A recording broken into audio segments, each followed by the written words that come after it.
3 more tries after, but I did it. What did you do different? Nothing? You just finally did it? I got the saddle that gives you like 5 more stamina than I had, and I got lucky is really the answer. Like there was one small choke point where I just stopped Roach and turned sideways and blocked both of the people from getting in front of me, and then I had a boost at the very end and won. I was like, yes! Well, yeah, while you were sideways and blocking, you were also building your stamina back up, and that would have helped. Exactly.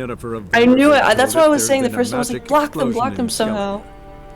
But it was so hard. And by the way, I did a couple of Ard Skellig story missions. It's probably a good thing I didn't stream it, because, yeah, I had sex with Yen. Yeah. What? Yeah. And it was kind of raunchy. Okay. The brief of it is that to kind of brush you up on what's happening in the story right now. Whoa. Is they're going to Ard Skellig, which is basically like the Ireland, Scotland. I guess it's more like Scotland. It's the Scotland of the Witcher world.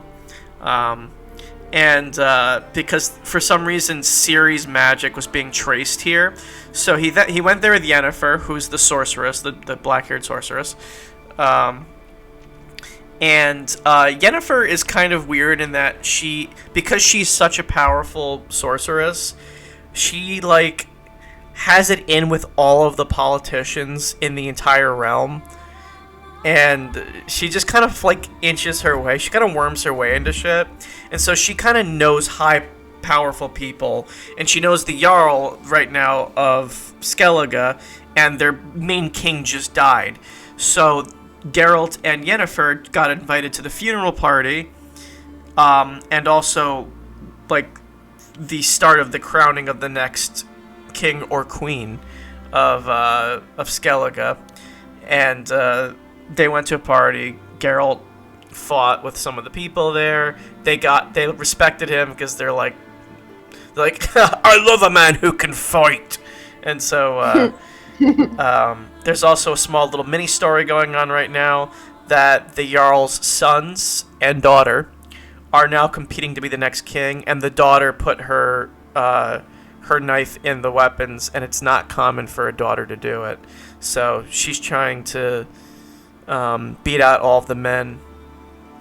But now all these dumb, children of the Jarls are getting themselves into different pieces of trouble. And right now it's up for Geralt to kind of stop each and every one of them from killing themselves. So that's kind of where we're at right now. Also, just in the story, which I haven't gotten to yet, the next part of the story is just that I need to go investigate the traces of Ciri's magic, but I'm not going to do that until I get this other shit out of the way. So right now I'm going to help out. And what just happened in my game is I cleared out a wraith from haunting one of the lighthouses in Skellige, and there's this really cool guy named like Jormund or something, and he was like, I like you, Witcher, and like I was drinking with him, but the other guys don't like foreigners, and so I picked a fight, and Jormund and the 2 guys I picked a fight with all died, and Geralt got framed for a crime that was clearly self-defense. But since I was buddy-buddy with that guy at the funeral party, he was like, I'll forgive you for killing those people, even though it was in self-defense. But in return, you have to stop my son from dying, and that's what I'm doing right now. So. Okay. Yeah. I've upset the guards. Whoops. Yes. For what? Just living? Yeah. Watch your step. Yeah, they don't like foreigners on Skellige. Alright, okay. Alright.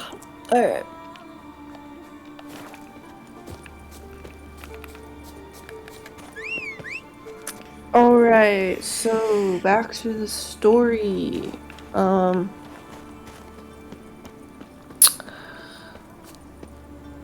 A genetic explanation. isn't the only possible answer to Yali's question. Do you remember the conversation that he had with the New Guinean? What was he? He was like I don't know, the president? Or the guy who was running for president? Anyway. Another one, popular with inhabitants of Northern Europe, invokes the supposed stimulatory effects of their homeland's cold climate and the inhibitory effects of hot, humid tropical climates on human creativity and energy. Ooh. Perhaps the seasonally variable climate at high latitudes poses more diverse challenges than does a seasonally constant tropical climate. Perhaps cold climates require one to be more technologically inventive to survive, because one must build a warm home and make warm clothing, whereas one can survive in the tropics with simpler housing and no clothing. Or the argument can be reversed to reach the same conclusion. The long winters at high latitudes leave people with much time in which to sit indoors and invent. Although formerly popular, this type of explanation too fails to survive scrutiny. I think he's talking about like what makes European, or what makes people of New Guinea like potentially smarter than the people that have everything in Western Europe, Eurasia. And then now he's just kind of stipulating on like what also influences people's innovativeness and like potentially IQ. Like now he's talking about the climate. He's like, well, climate's like a huge, like, we don't even think about like what that could possibly be, how influential that could possibly be, and it's hugely influential actually. But we don't have like the means to measure something like that. Just we only have like a witcher. Like symbols, or like what's the word that I'm looking? I know there's a word for this. A word for like. Want to talk to Blue Boy Lugas? Just cultural inventions, or maybe ideas or items that could indicate an origin of some kind. I don't know. Anyway. All right, I'm gonna keep going. Hear that? He wants to talk to Lugos. What else? Although formerly popular, this type of explanation too fails to survive scrutiny.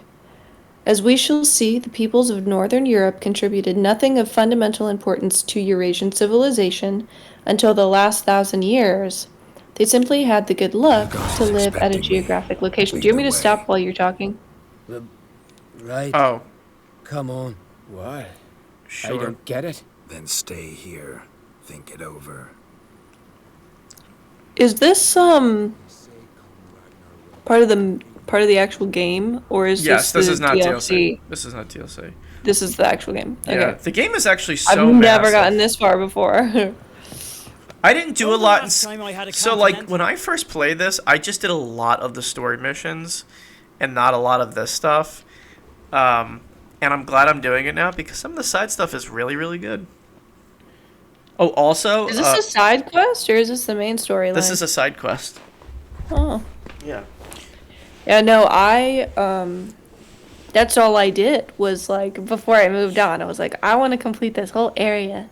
Yeah. And then move on. That's what I've been doing. No. When I hauled prisoners from Velen to the slave market in Nazaire. Okay. Fundamental importance to Eurasian civilization until the last 1,000 years.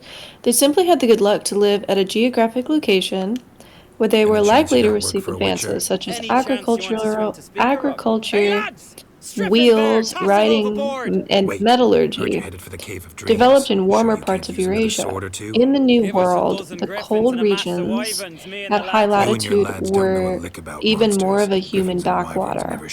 The sole Native American societies who developed writing arose in Mexico, south of the Tropic of Cancer. The oldest New World pottery. What do they mean with New World? And then, like, New World always kind of...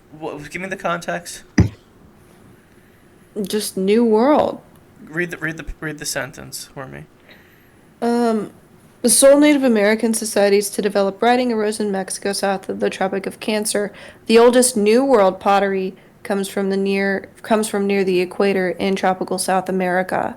And the New World Society, generally considered the most advanced in art, astronomy, and other respects, was the classic Maya society of the tropical Yucatan and Guatemala in the first millennium AD. So if they're talking about exploring those areas, like I think generally speaking, the New World was always referring to like places they were traveling to, on a quest for discovery, for spices, etc., etc., etc. But like when they found new cultures and stuff like that, that's considered the New World. Oh, they're talking about America. So the New World is a term used to describe the Americas, particularly North and South America. Okay, yeah, they're just talking about the Americas, because they were new to Europeans explain at the later. time. We can go. Is it far? Nah, stone's throw. Let's gather the lads and Still, go a in. third type of We'll know answer soon to if there's Yali truth to invokes the legends. supposed importance of lowland river valleys and dry climates, where highly productive agriculture depended on large-scale irrigation systems Girls, these that are the in turn best required warriors in centralized Detroit. They'll come with bureaucracies. us. You know Jarl? called What the is a Wolverine? bureaucracy? Good day.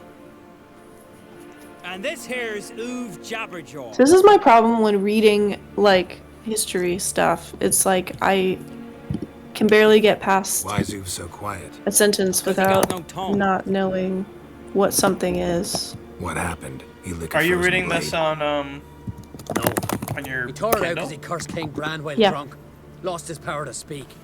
But It's a system of government in which most of the Interesting important customs you got decisions here. are made by state officials rather than by elected representatives. Before we head off, will you tell me about this cave? You could at least tell me what we might have to fight. Only you can know that. elders say in the Cave of Dreams you face your greatest fears. So examples Face of what makes you wake up at bureaucracies night would screaming. be Something that's already government been, will be, agencies, so like just Social might be. Security Wonder what a Administration, monster the slave Environmental he is. Protection Agency, Department of Look, we've talked enough, Defense, lads. Swords in hand. Let's IRS, go. Veterans Benefits Administration.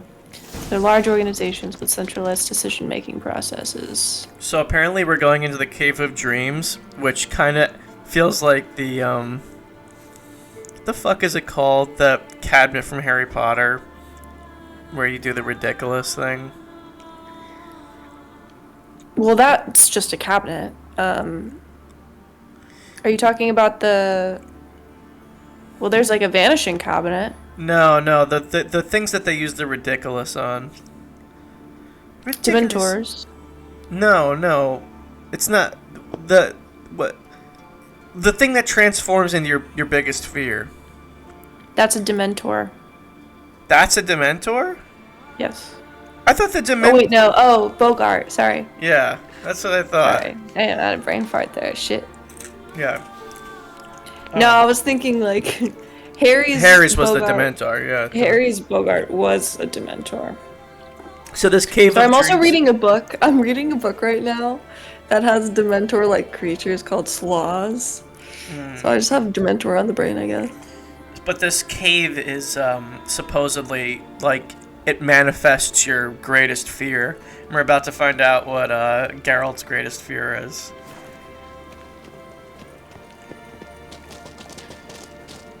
You can keep reading until we get to anything. Okay.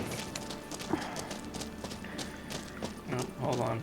Okay. So this explanation was suggested by the undoubted One thing I'm not fact afraid of. that the earliest known empires and writing systems arose in the Tigris and the Euphrates valleys of the Fertile Crescent and in the Nile Valley of Egypt. Water control systems also appear to have been associated No idea. with centralized political organization in some other areas of the world, including the Indus Valley of the Indian subcontinent, the Yellow and the Yangtze valleys of China, the Maya lowlands of Mesoamerica, and the coastal desert of Peru. The totem. Right where it should be. Okay. Now we eat the herbs. However, detailed archaeological studies Why have would we shown do that that? complex irrigation Where the systems nightmares are. did not So says accompany the legend. the rise So of we will centralized do. bureaucracies, but followed What are after a zombies? considerable lag. What'd that druid say? Hemlock, poppy, Oh. nightshade. Okay, and so the that bureaucracies chicken- came no, first, is what they're saying. henbane. Whoa. In for one hell of a ride.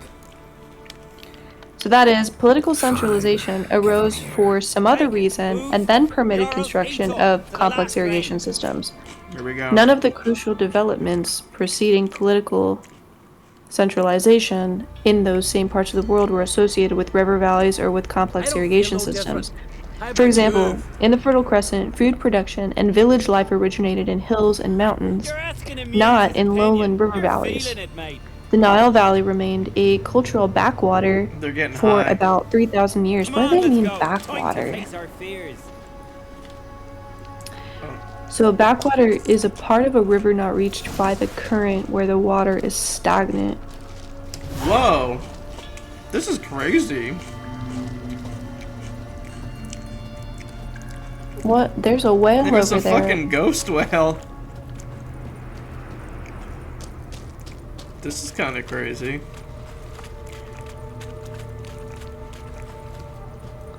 Yoo-hoo.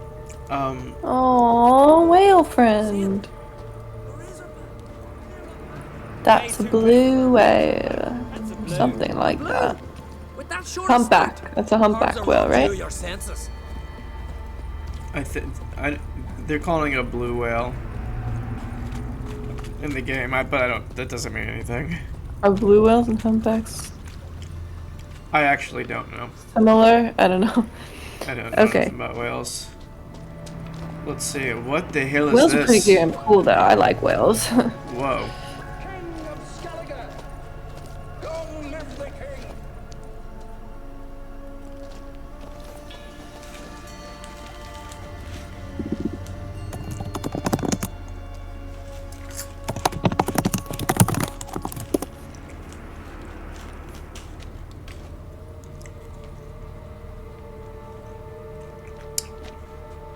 Man, that's not possible. I see you're weary from the battle. Sit with me, son. Have some mead. Oh, that's a good definition. Thank you, my king. I shan't drink with you, old man. And I shan't call you king. Get off that So throne cultural while you still strengthen backwater your decrepit bones. is referring to... You can talk. Sorry. I didn't. But I. You insult me once more, old Jabberjaw. The first time I left you to punish yourself and retain your honor, but now you'll die like a troll and eels will eat your remains. Come on, men! You can keep reading while I'm fighting these. Okay.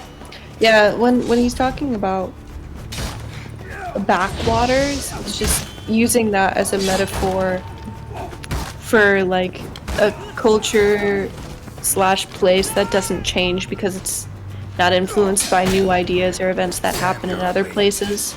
So it's like backwater. I get it now. Okay. So the Nile Valley remained a cultural backwater for about 3,000 years after village food production began to flourish in the hills of the Fertile Crescent. River valleys of the southwestern United States eventually came to support irrigation, agriculture, and complex societies, but only after many of the developments on which those societies rested had been imported from Mexico. The river valleys of southeastern Australia remained occupied by tribal societies without agriculture. See them at sea every few Yet minutes. another type of explanation lists the immediate factors that enabled Europeans to kill or conquer other peoples, especially European guns, infectious diseases, steel tools, and manufactured products. Such an explanation is on the right track, as those factors demonstrably were directly responsible for European conquests. However, this hypothesis is incomplete because it still offers only an approximate first-stage explanation, identifying immediate causes. It invites a search for ultimate causes. Why were Europeans, rather than Africans or Native Americans, the ones to end up with guns, the nastiest germs, and steel?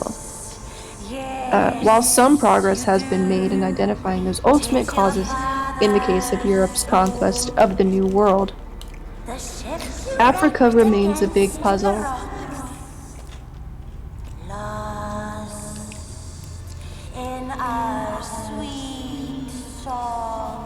What's going on there?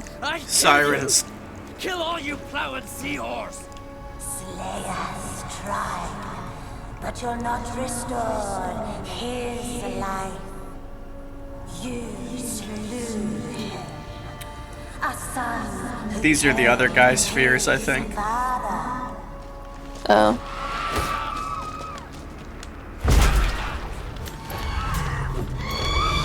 Well, that was simple. I don't know, are they done? Did you kill him? I don't think you killed Yeah. him. I did, yeah. They're just hallucinations. Oh. Let's go. They're just hallucinations. There's fish in the air. Oh, that's always. I wonder what Geralt's fear will be. We have one more Jarl. Space fish. Alright. So is this yours? This a Witcher's nightmare? Nope, this is daily life for us. Maybe I can guess. Maybe is it like fear of like Yennefer dying or something? Or That's what I'm Ciri gonna guess. rejecting him. My guess is Ciri rejecting him. Quiet, calm. Ciri rejecting Suspicious. him. Ciri rejecting him how? Like, as a father. Oh. Whose could this be? I don't think this is Geralt just yet. I think this is the Jarl's. The Jarl's son, I should say.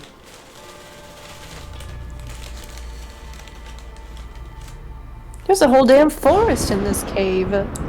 You fear nothing, boy. You pissed your trousers when lightning struck the tree by our home. Oh, that's just Dab. I was 3 years old. I've shone 100 times since then that You pissed yourself before the whole village. The Jarl son. Ah, the shame. This is his greatest fear. You're a vision! A spectre! A vision of your dad, who you fear, because you know you don't live up to him. You know you disappoint him. I'm a better warrior than he ever was! Prove it, you little shite.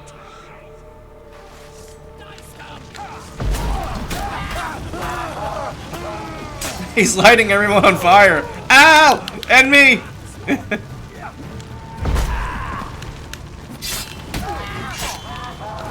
They actually have to fight his ass. Oh, your health's okay. He's dead. I'm getting Vikings from these people, not Scottish. Who's the better warrior now? Who? Oh, But they it's their have Scottish accents. accents. There's only a vision through. It's But like they're a definitely Viking. it's a mix for sure. Yeah. Now it's time for Geralt's fear. Oh, is this Kaer Morhen? It looks like Kaer Morhen. Oh boy.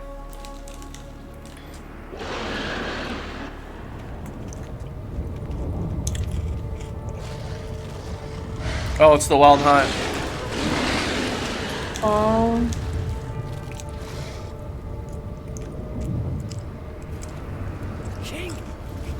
King of the Wild Hunt!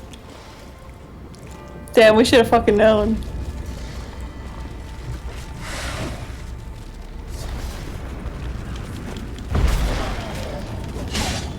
Oh shit, he's level 44. Maybe I wasn't meant to do this one yet. No, you should be okay. You're doing okay.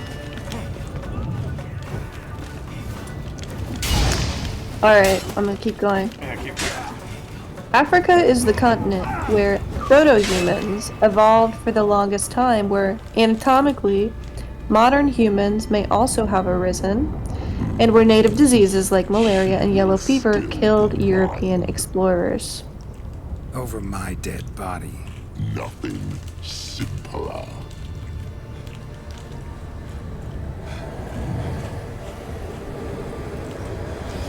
Well,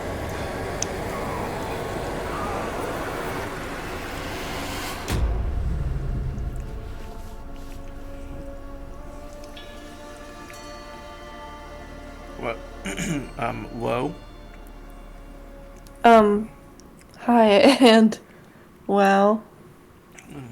Whoa, off, and Geralt. wow. Geralt, you're high as hell, man.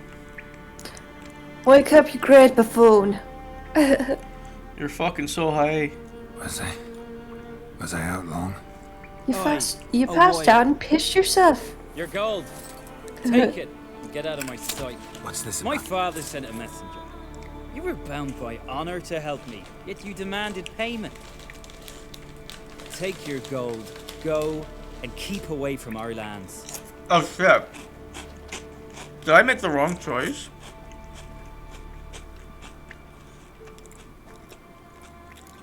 Shit.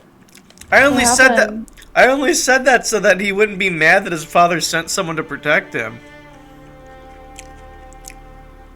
So You pissed them off. So the reason why he's pissed is because when Geralt got put into jail and was released by the Jarl, he said that, like, you're gonna help my son for honor, not for money.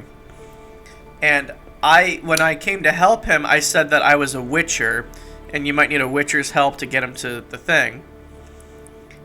But I only said that because I was making it so that he wasn't being protected by his dad. Like, I thought I was only kind of saying it to protect him from, like, thinking he was too weak to do this on his own. But apparently that was the wrong choice. Whoops, I hope I'm not, like, fucking banished by the realm. Once that happens, though, you like, even though you can't go back, right? Like if you go back to like an auto save before the decision. I could, technically, so I can load in my manual save that I did before all of this. Yeah. Fuck. But the Baron quest, though, I tried doing that and it wouldn't work. Oh, that sucks. Yeah. So that's why I'm like, does that even count? Like once you're fucked, you're fucked. Like this game is not forgiving sometimes with those. I don't know why. Okay. If a long head start counts for anything, why didn't guns and steel arise first in Africa? Permitting Africans and their germs to conquer Europe, and what accounts for the failure of Aboriginal Australians to pass beyond the stage of hunter-gatherers with stone tools? Questions that emerge from worldwide comparisons of human societies formerly attracted much attention from historians and geographers. The best known modern example of such an effort was Arnold Toynbee's 12-volume study of history. Toynbee was especially interested in the internal dynamics of 23 advanced civilizations, of which 22 were literate and 19 were Eurasian. He was less interested in prehistory and in simpler, non-literate societies. Yet the roots of inequality in the modern world lie far back in prehistory. Hence, Toynbee did not pose Yali's question, nor did he come to grips with what I see as history's broadest pattern. Otherwise available books on world history similarly tend to focus on advanced, literate Eurasian civilizations of the last 5,000 years. They have a very brief treatment of pre-Columbian Native American civilizations, and even briefer discussion of the rest of the world except for its recent interactions with Eurasian civilizations. Since Toynbee's attempt, worldwide synthesis of historical causation have fallen into disfavor among most historians, as posing an apparently intractable problem. Intractable. What's that? You can't take it back. Mm. Intractable, or you can't trace it back. Oh. I think is more accurate.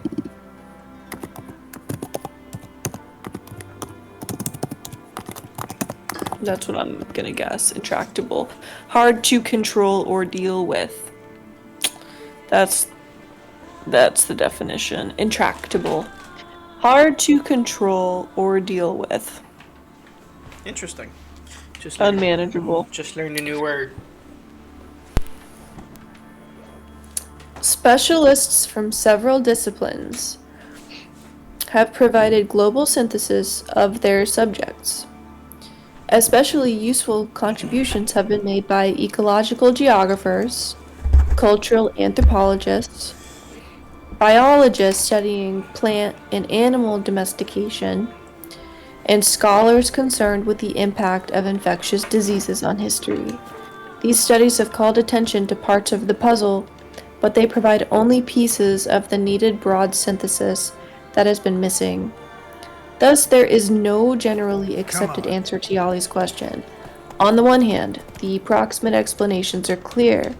Some peoples developed guns, germs, steel, and other factors, conferring political and economic power before others did.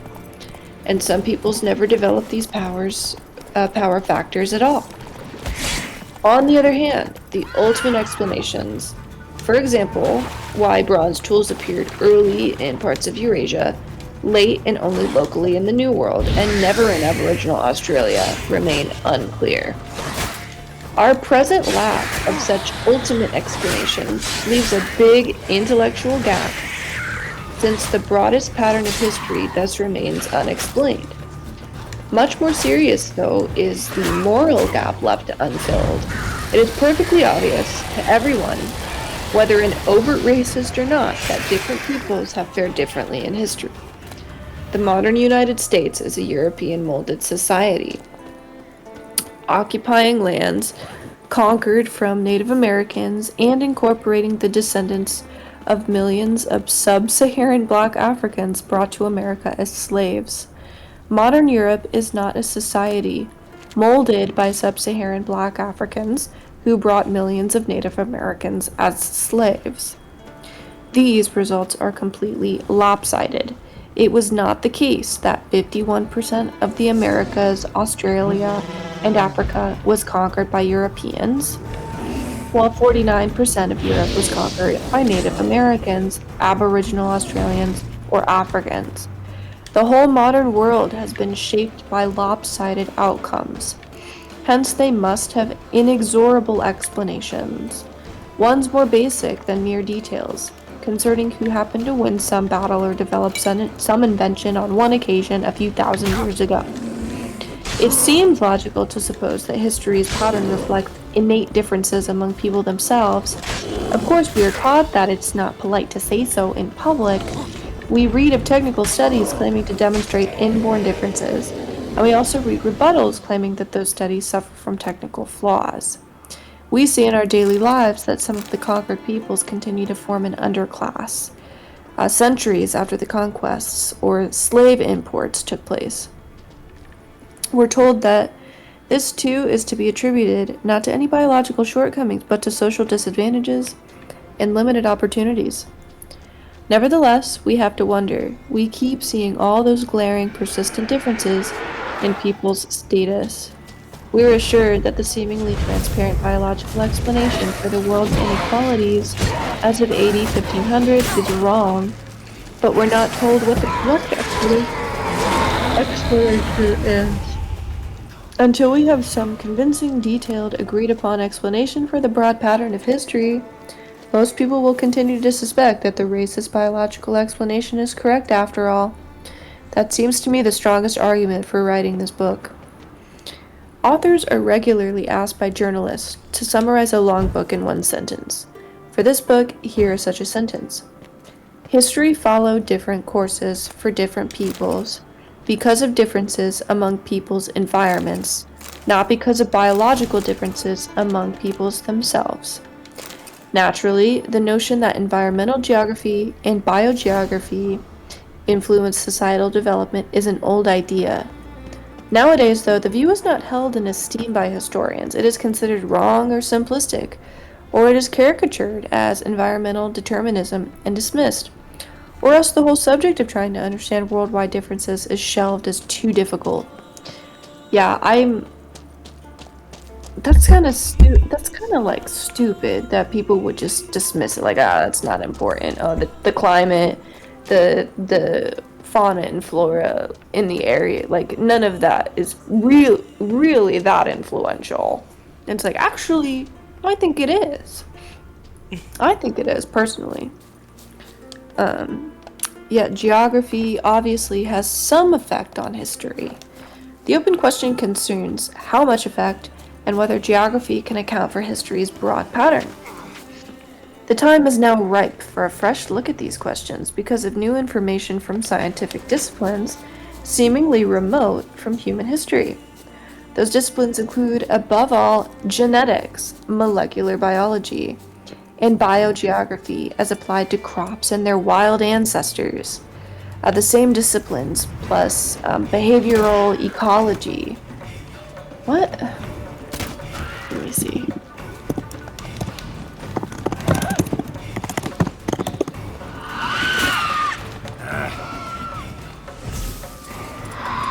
Ecology is the branch of biology that deals with the relations of organisms to one another and their physical surroundings. Okay, behavioral ecology as applied to domestic animals and their wild ancestors. Ooh. Molecular biology of human germs and related germs of animals. Epidemiology of human diseases. Human genetics, linguistics, archaeological studies on all continents and major islands, and studies of the histories of technology, writing, and political organization. This diversity of disciplines poses problems for would-be authors of a book aimed at answering Yali's question. The author must possess a range of expertise spanning the above disciplines so that relevant advances can be synthesized. The history and prehistory of each continent must be similarly synthesized. The book's subject matter is history, but the approach is that of science, in particular that of historical sciences such as evolutionary biology and geology. The author must understand from first-hand experience a range of human societies, from hunter-gatherer societies to modern space-age civilizations. These requirements seem at first to demand a multi-author work. Yet that approach would be doomed from the outset because the essence of the problem is to develop a unified synthesis. That consideration dictates single authorship despite all the difficulties that it poses.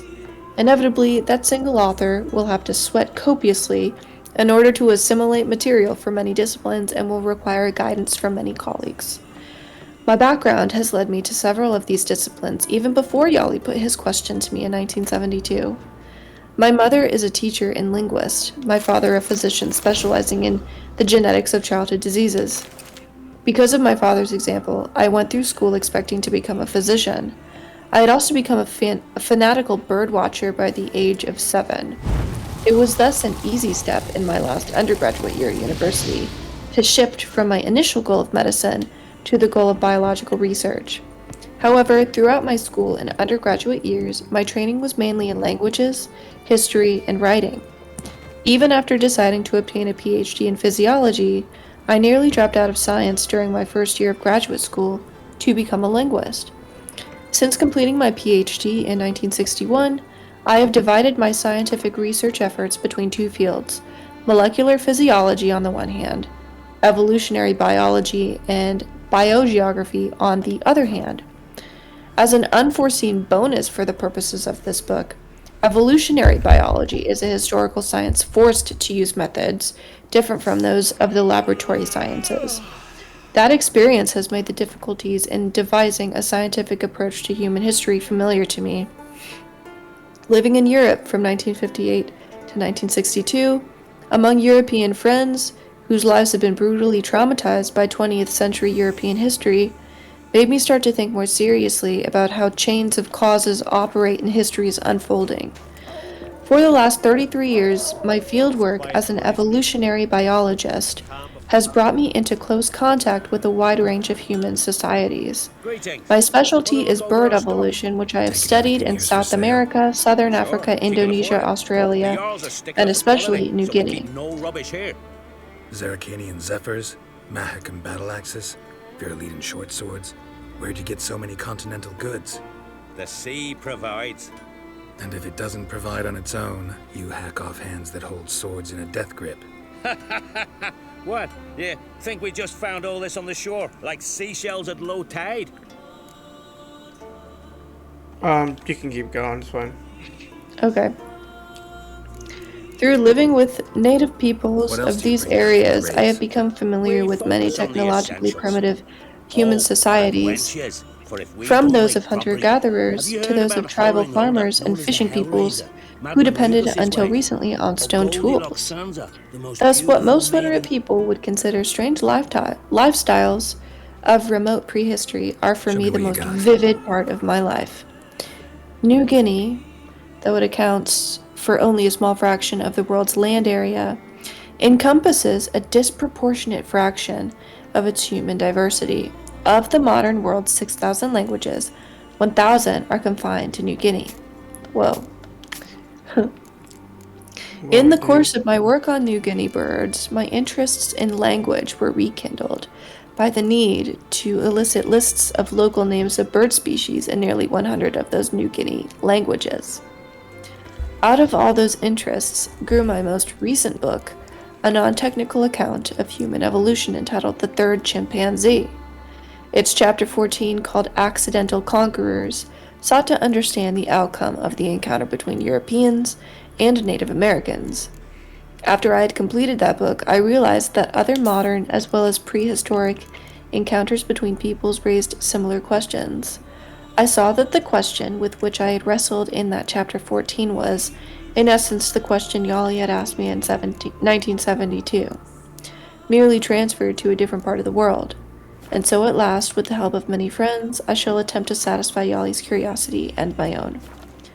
This book's chapters are divided into 4 parts. Part 1, entitled From Eden to Cajamarca, consists of 3 chapters.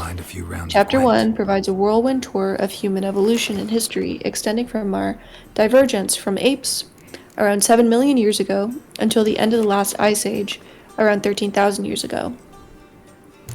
We shall trace the spread of ancestral humans from our origins in Africa to the other continents, in order to understand the state of the world just before the events often lumped into the term rise of civilization began. It turns out that human development on some continents got a head start in time over developments on others.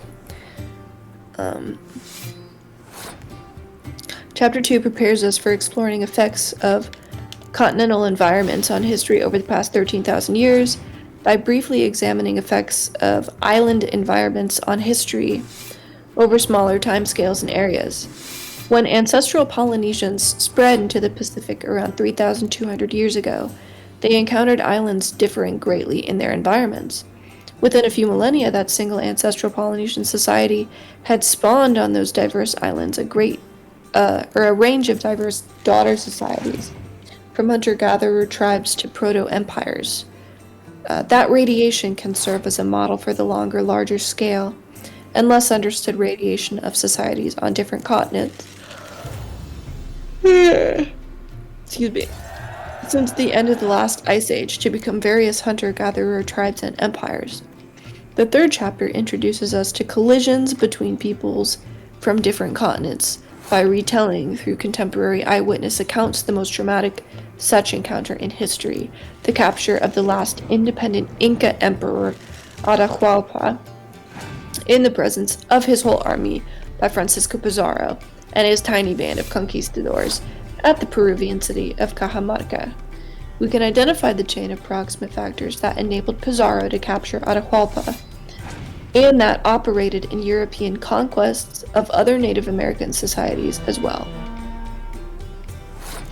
Those factors included Spanish germs, horses, literacy, political organization, and technology, especially ships and weapons.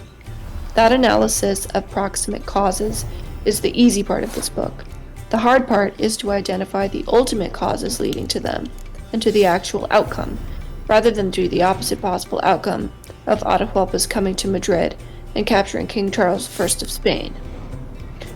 Part 2, entitled The Rise and Spread of Food Production, and consisting of chapters 4 to 10, is devoted to what I believe to be the most important constellation of ultimate causes.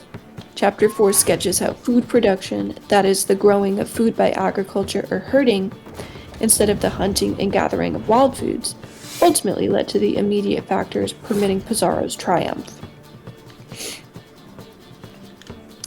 But the rise of food production varied around the globe. As we shall see in Chapter 5, peoples in some parts of the world developed food production by themselves. Some other peoples acquired it in prehistoric times from those independent centers, and still others neither developed nor acquired food production prehistorically, but remained hunter-gatherers until modern times. Chapter 6 explores the numerous factors driving the shift from the hunter-gatherer lifestyle toward food production in some areas but not in others. God damn it. I think I just lost. Fucking pulled out 2 level 10 cards at the very end. Motherfucker, I just lost. God damn it.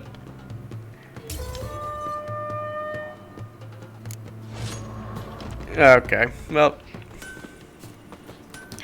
Sorry, continue. I'll try again, Lee. You gotta build up your deck. Chapters 7, 8, and 9 then show how crops and livestock came in prehistoric times to be domesticated from an ancestral wild plants and animals.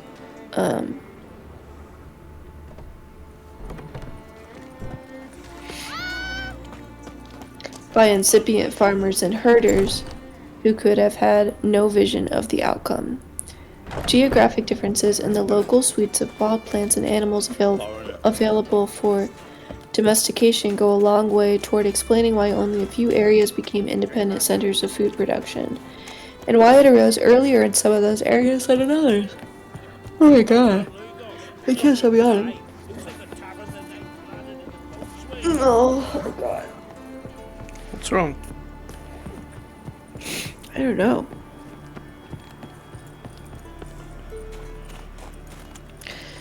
For those few centers of origin, food production spread much more rapidly to some areas than to others. A major factor contributing to those differing rates of spread turns out to have been the orientation of the continent's axis. Predominantly west-east for Eurasia, predominantly north-south for the Americas and Africa. Thus, Chapter 3 sketched the immediate factors behind Europe's conquest of Native Americans, and Chapter 4, the development of those factors from the ultimate cause of food production. In Part 3, From Food to Guns, Germs, and Steel, Chapters 11 to 14, the connections from ultimate to proximate causes are traced in detail, beginning with the evolution of germs characteristic of dense human populations. Chapter 11. Far more Native Americans and other non-Eurasian peoples were killed by Eurasian germs than by Eurasian guns or steel weapons. Conversely, few or no distinctive lethal germs awaited would-be European conquerors in the New World. Why was the germ exchange so unequal? Here, the results of recent molecular biological studies are illuminating in linking germs to the rise of food production in Eurasia much more than in the Americas. Interesting, I didn't know that. Another chain of causation led from food production to writing, possibly the most important single invention of the last few thousand years. I couldn't agree more. Writing has evolved de novo only a few times in human history in areas that had been the earliest sites of the rise of food production in their respective regions.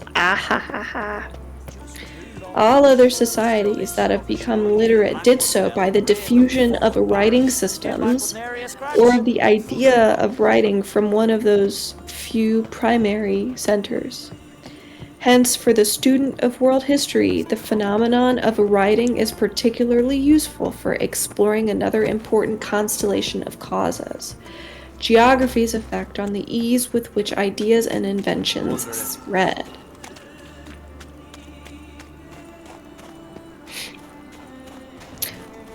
What holds for writing also holds for technology. A crucial question is whether technological innovation is so dependent on rare inventor geniuses and on many idiosyncratic cultural factors as to define an understanding of world patterns.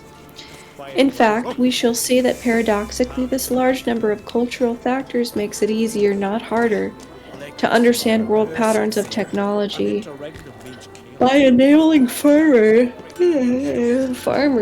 to generate food surpluses. Food production permitted farming societies to support full-time craft specialists who did not grow their own food and who developed technologies. Besides sustaining scribes and inventors, food production also enabled farmers to support politicians. Mobile bands of hunter-gatherers are relatively egalitarian, and their political spheres confined to the band's own territory into shifting alliances with neighboring bands. Just like Chimp Empire. With the rise of dense, sedentary, food-producing populations came the rise of chiefs, kings, and bureaucrats.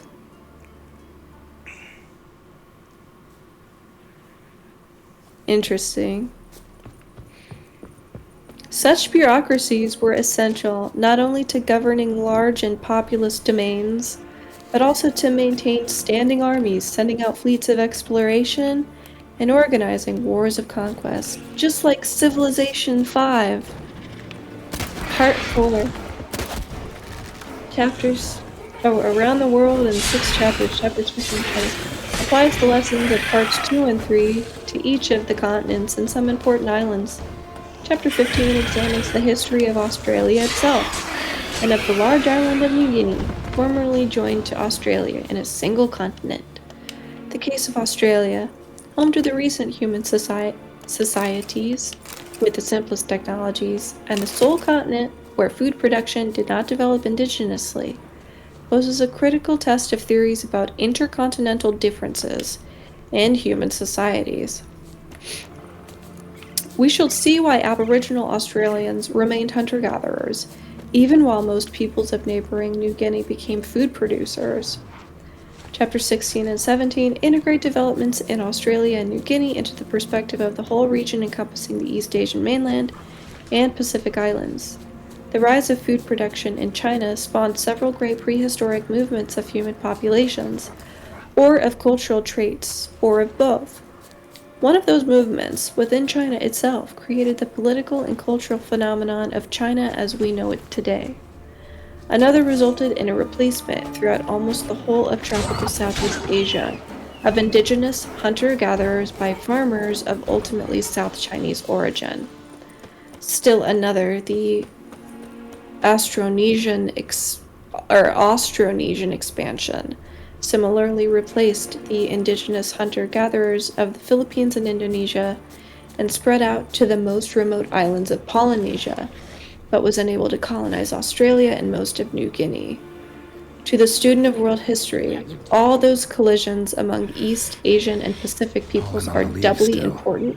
They formed the countries where 1/3 of the modern world's population lives, and in which the economic power is increasingly becoming concentrated, and they furnish especially clear models for understanding the histories of peoples elsewhere in the world. Chapter 18 returns to the problem introduced in Chapter 3, the collision between European and Native American peoples. A summary of the last 13,000 years of New World and Western Eurasian history makes clear how Europe's conquest of the Americas was merely the culmination of two long and mostly separate historical trajectories. What do you know about this forest? The differences between those trajectories were stamped by continental differences in domesticable plants and animals, germs, times of settlement, orientation of continental axes, and ecological Whereas barriers. one has made its The living. history of sub-Saharan Aggression Africa and accident. offers striking Sadly, similarities I as don't well as know. contrasts with As I New World said, history. Those who have entered The same do not factors that speak molded of who Europeans' or encounters what with they saw. Africans molded their encounters with Native Americans as Listen, well. you're looking for a druid. But Africa I'm also looking for a differed from flower. the Let's go Americas in in all together. these Why factors. not? As a result, I can use the help of European a tracker. conquest did not create Lead the way. widespread or lasting European Flower. settlement of sub-Saharan Petals. Africa, except in the far south. Of more lasting Hoofprints. significance The bipeds. was a large-scale population shift within Africa itself, the Bantu expansion. It proves to have been triggered by many of the same causes that played themselves out at Cajamarca in East Asia and on Pacific Islands, Flower. and in Australia petals. and New Guinea. I harbor no illusions that these chapters have succeeded in explaining the histories of all the continents for the past 13,000 years. Obviously, that would be impossible to accomplish in a single book, even if we did understand all the answers, which we don't. At best, this book identifies several constellations of environmental factors that I believe provide a large part of the answer to Yali's question. Recognition of those factors emphasizes the unexplained residue, whose There were understanding will flowers here be as a well, task for the but they've future. been picked. Every The last epilogue one. entitled The Future of Human History as a Science lays out some pieces of the residue, including the problem of the differences between different parts of Eurasia, the role of cultural factors unrelated to environment, and the role of individuals. Perhaps Footprints. Some fresh, others faded. the biggest all of leading in the these same unsolved direction. problems is to establish human history as a historical science on a par with recognized historical sciences such as evolutionary biology, geology, and climatology. The study of human history does pose real difficulties, What's going but on? those recognized historical sciences encounter some of the same Oh my challenges. God. Scare me a horny goat What's bunny. going on? Unhand him, hellish creature. Raymond, step It's a away from naked her. lady in the Calm woods? down. I've not been harmed. Not just any naked Hey, lady. here. Don't know what you're saying. Who is She's that? cast a spell on you. Nonsense. I need no spell. These boys Is that clear Yennefer? themselves. In That's fact, not I Yennefer. must use magic to drive them away. Make them go I think it's a home. succubus. Only Rammond was nice, so I let him stay. I see through your lies. Your wretched charm won't work on me. I shall kill you here and now, monster. Oh, I don't know what to do here. Is she harmless or not? Your choice. She's harmless. I don't see any reason to kill her. She's a monster, sure, but a sentient one, and basically harmless. No such thing. Just as there's no dry water, no cold fire. But if you'll not help, very well. I shall tend to her myself. No, don't. I'd advise against it. I will return. With one who does not carry a sword for show. Why did you take my side? I'm afraid you'll be sorely disappointed. I don't generally couple with witches, especially not out of gratitude. Not looking for gratitude. Tell me why not. Is it the scars? I detest when a man smells of blood. You witches always reek of it. Fiend blood, trot blood, and these are my brethren. You're right. But unlike fiends and chorts, you... Have ample breasts and a pretty face. I know. Their lack of these attributes, is that what makes them easy to kill? It's a bit more complicated than that. But never mind. No means no, I get it. Can't think of another way you can repay me. I'm looking for Pimpernel. You know this forest. Maybe you could help me. I shall take you myself. And you, Rammond, go pick some more violets. Just the indigo ones this time. Indigo? You mean blue? No, indigo is indigo. Men. Look, Tara, see, she's a little... She's a Why you need all satyr, these I flowers? think. Not a Nosy, succubus. aren't you? Wait and see. Yeah. They'll show her tits, but not her satyr ass. Do you think she has a tail? She does have a tail. I'm sorry. It's right there. Of course she does. She's gonna take me to pick some Pimpernel. Oh, she better not be tricking me here. I trust you not tricking me, Miss... Oh, no, she's a succubus. I'm sorry, I was right the first time.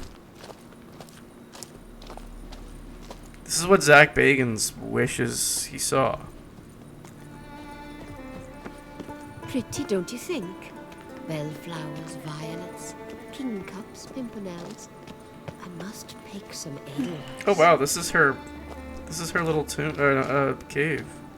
Take one, but no more. I've put a lot of work into making this. Where do I pick it?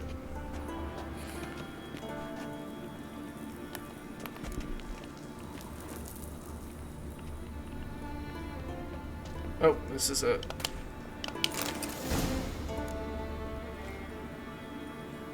I'm learning alchemy. Thank you, Miss Succubus. That guy's gonna come back for you, so you should be careful. Thank you, Miss Succubus.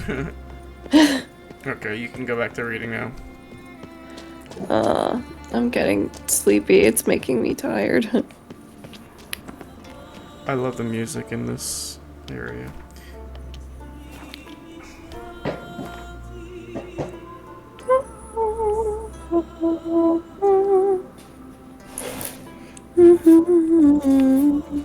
You know this one? Yep. You said you didn't get this far, though. Yeah, but I listen to like relaxing music. Sometimes they put the Witcher music in there, and this one is in some of the playlists, or at least one of them. This one is one of my favorites. Freya smile upon you. Terry girl. What? I love the way you're eating that. What do you mean? You're like...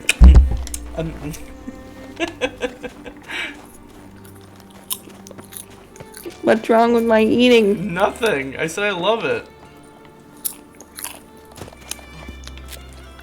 I'm a little billy goat. I'm a mountain goat. I'm gonna fucking die. Woohoo! Shred the gnar, shred the gnar. I'm gonna shred some fucking gnar. I gotta find an abandoned distillery. That succubus is harmless. Technically, they're not harmless. They're just sentient. So I mean, he's probably sucking that guy's dick until he gets his soul out of it. So, but that's okay, because they're stupid. Stupid ass druid. Learn your lesson. This looks like Skyrim. This kind of does look like Skyrim. Oh, there's some sort of monster up here, or multiple. There's always a monster at the top of the mountain. Whoa, it's an Algul!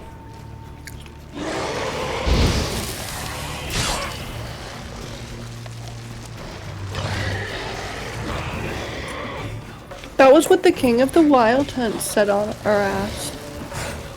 Similar, but not the same. Or our delusion of him.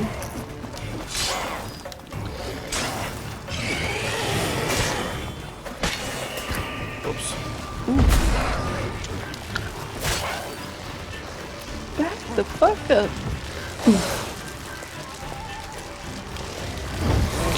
Igni.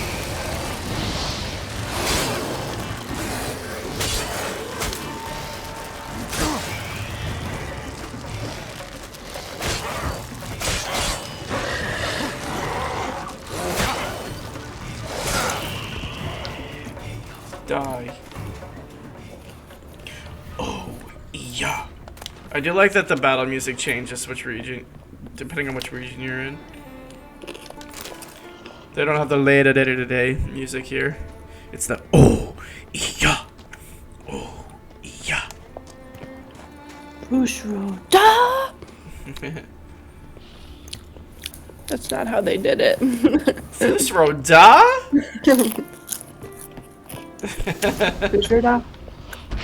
Oh my goodness, great. What is that thing? That is a fucking troll. Wait, I can't see. It's too dark. It is a little too dark. Hold on, it is very dark in here. It's a Cyclops! Oh my god. This is just like the Odyssey. Oh my god, you're right. I gotta look up what to do about these. I think They're not Elementa. I think they're Ogroids? Yeah, they're Ogroids. So, Ogroid, Axie, and Quinn.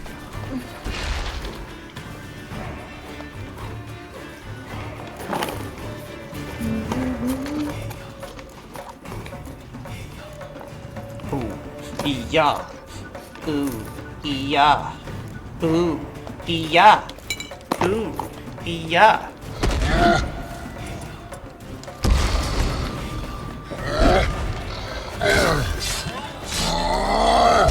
Whoa! Take it easy, big guy.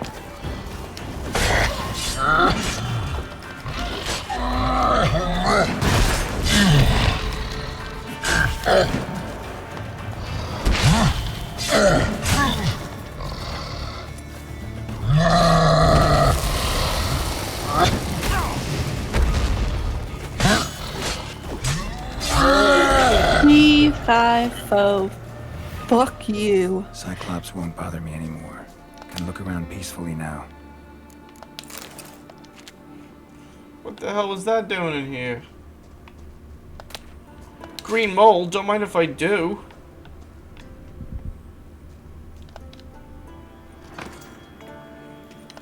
What's this though? I don't know, but I'm hitting the levers. Okay, wait, I gotta...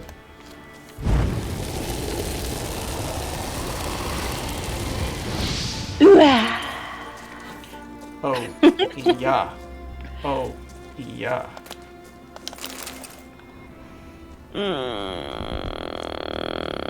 What's wrong, tummy? No. I don't know.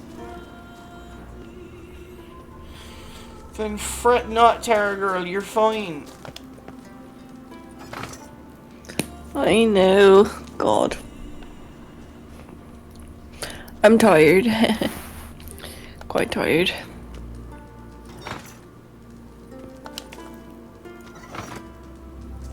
What's going on with this fucking distillery then? It's not fucking working. Yeah. Distilling recipes. Parchment's a little faded, but legible. Let's see. Gallifrey, I'm giving you one last chance. Either you do everything properly or your apprenticeship is over, you can start packing your bags. Here are your instructions, read them twice, make sure they make it into that watery brain of yours. Put the mash in the evaporator, light the fire under the evaporator, cool the condenser first, turn the right lever, then the left, not the other way around. Put the mash in the evaporator. Now, is it that hard? No, the answer is no, so get to work. Dagfin. P.S. Don't toss rotten malt out beyond the distillery. Dump it in the stream, otherwise someone will catch a whiff of something and come investigate.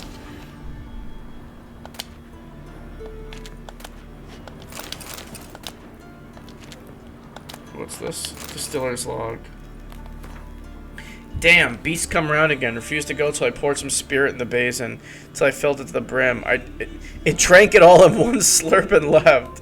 Not a week's passed and it's come again. I threw stones to chase it off, then threw stones back and broke through my ribs. Howled and screamed till I poured some more. I've gone through my ledger. That plotting beast drank half my supply. I shan't give another drop no matter what. I think it's time I called for a witcher. Wow, so this thing was coming around just drinking their whiskey or whatever they're distilling here.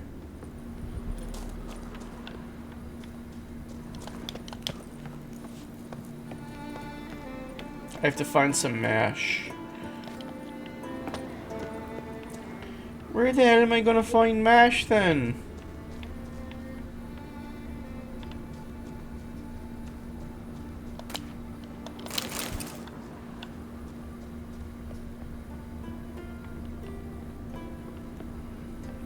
Also, what the hell is mash? I don't even know what that is. Like... Uh-oh. Potato mash, or... Well, you could say that. I could go for some mash. I had some potato mash If tonight. that's what this is about. I had some delicious potato mash today. You did? Mm-hmm.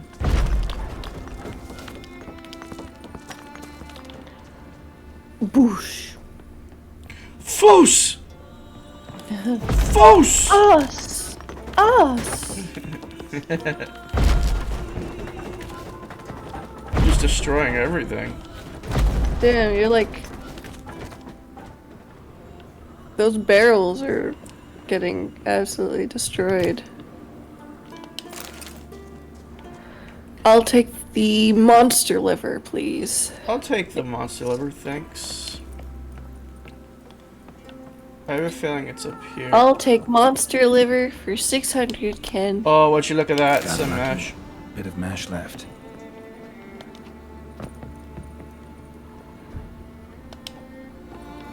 Alright, so I gotta put the mash. With the lime and the coconut. And mix it all up.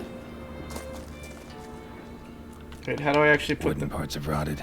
Metal's tarnished, dust everywhere. Doesn't seem to be broken, though.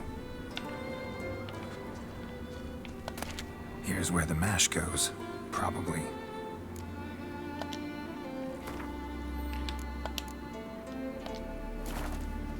It's mash of something. Wait, what'd that letter say again? Mash. Ought to be enough. Time to cool it down. Whoops. Wait, what did that letter say? How the fuck do I... This needs to be sorted. What's that? It's a painting of Hierarch Himmelfart. There. That's his name. Turn the right lever down the Himmelfart. left. Right. Left.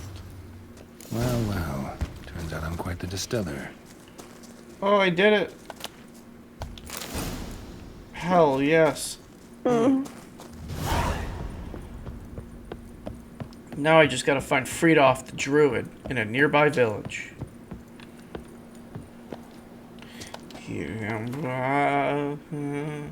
Tara, that's a beautiful song. I'd love to hear you sing it.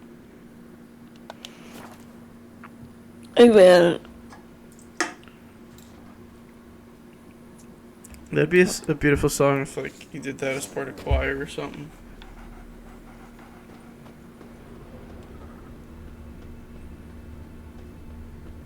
This game's got a beautiful soundtrack. Where you sailing this time? Karak. They've out went there to sell furs. Said they've not got a full garrison. Oh, aye. Must have sent men against the black. I'm gonna have to fix my silver sword. Don't mind if I do. Nice. I can't believe Witcher 4 is not with Geralt. I love Geralt so fucking much. Honestly, you get a lot of Geralt in this game, though, so if you... Yeah. Geralt is a great character, though. I love Geralt. What the hell is going on over here? It's a butchery. Once I begin, you must all enter your homes. I could never get enough of Geralt. You don't like this. Shouldn't be risking your life for us. You Fritjof? That's right. And what do they call you? He's elusive, that one. Me? Drifter, Never get stranger, enough. mutant. Sometimes even by my name. Geralt of Rivia. A man with a sense of humor. I like that. Well, what can I do for you, Geralt of Rivia? Also, they're Irish Irish wanted me to too, summon like the you. Irish Need you to accent. help Irish me and perform a Scottish and Viking. Will this one stop him from being a mean old ghost? What is the Skellige I would go Isles? see him for old time's sake, but I've more important matters on my mind. Look about you. The ground. See how dry it is. It's not rained for weeks. The grass in pastures has withered. Sheep are starving. I must bring rain. But fear that... Wait just a moment. Perhaps you could help me. How? I'm a man of many talents, but manipulating the weather's not one of them. I have in mind a different skill, involving your sword. You see, Mother Nature dislikes it when you take something from her by force. She will defend herself, So fiercely, in fact, that I could use a defender myself. What do you say? Sure, I'll help. Provided you go see Gremist afterwards. Agreed. Now follow me. Time for a little storm. Oh. He's got like a warg. Oh, it's just a regular wolf. It's a pet. Animal sacrifice. Should we burn folk at the stake as they do on the continent? Better a sacrifice of goats and sheep, I think. Nothing here for you. What's this guy gonna have me do?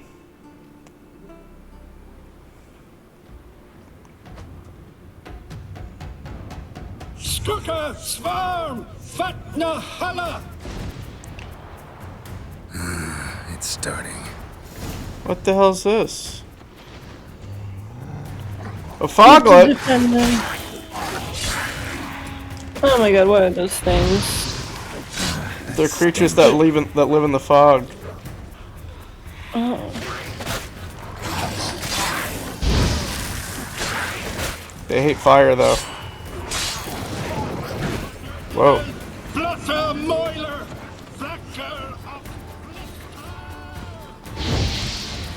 That is a fake language what he's saying right now. That's made up. What you're saying is made the fuck up. Elixir. Yeah, okay. That's made up. Come on. You're speaking gobbledygook.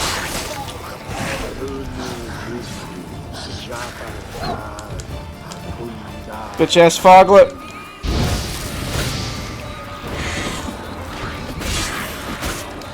Oh my god. There's two of them, there's two of them. Get that one. Die. Whoa, whoa, Take whoa. take a potion, you're gonna die.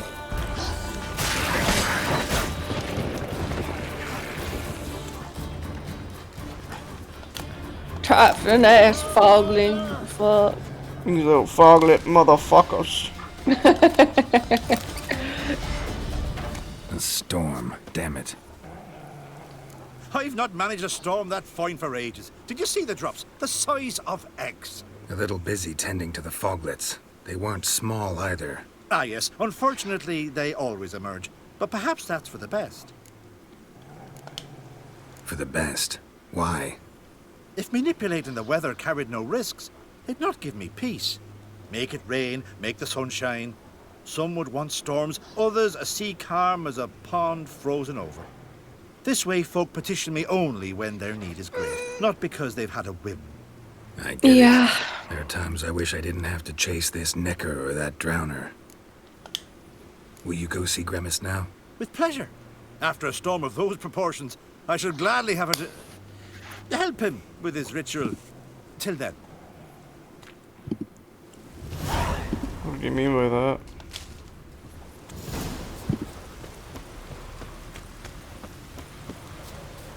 So essentially the quest that I'm doing now, a very powerful druid who's kind of retired is helping Geralt learn alchemy. But he only said he would help him if he completed a bunch of stuff for him. What's this rock here? It's a guarded treasure then. How the hell do I get in this guarded treasure? Oh, there's a cave. What's gonna be in this cave? Whoa! Whoa, many a wraith. Your head from my saddle.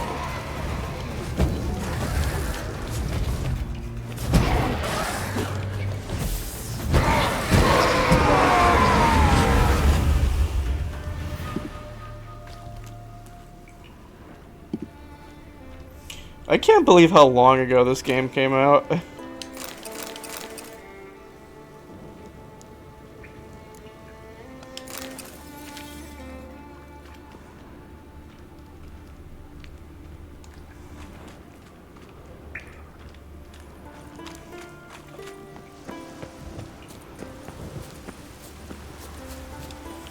Gotta find a fence post.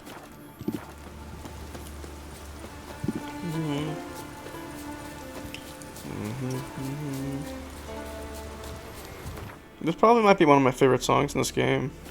It's very beautiful.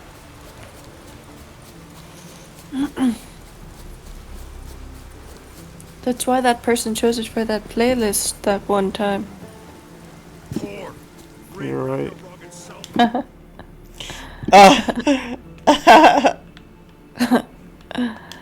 Oh. Uh-oh. I think it stopped snowing. It's quite deadly looking outside. Quite quiet.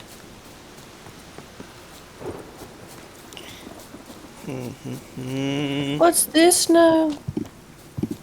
I'm in a fucking druid's village. Did everything you asked. Phenomenal, my boy. So, Fridtjof, shall we begin? The sooner the better. We've a long night ahead of us.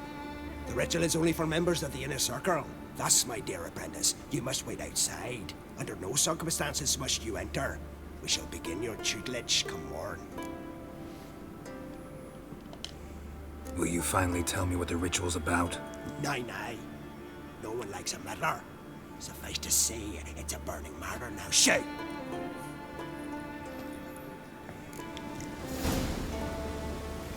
Wait till day. Well, that I can do.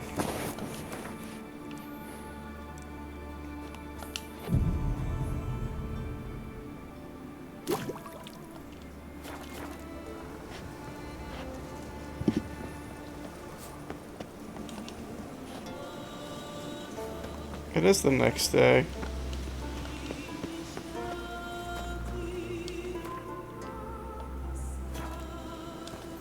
I swear I remember...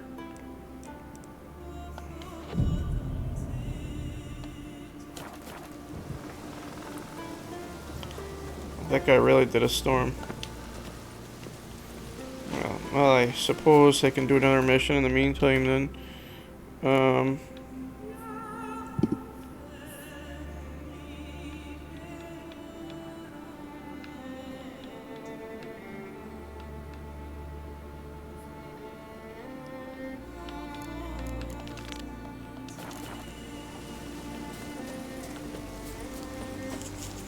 We're gonna do a quick mission for Dandelion while we wait. Although I love it when it rains in this game.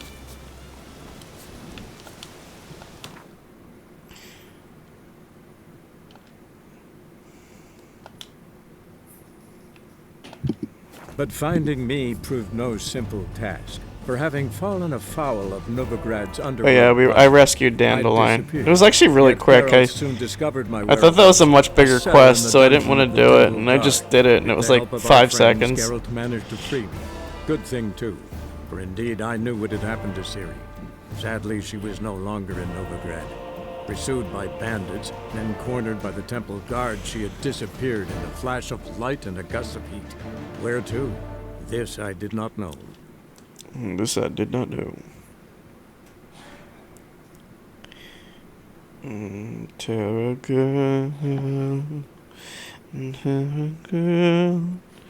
she read about guns and germs and steel.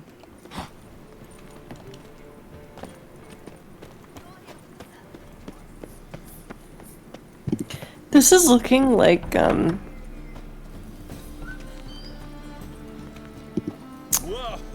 Bright Wall or whatever the fucking town was in Fable too. A little bit. Yeah. At least the entrance just a little bit. Excuse me.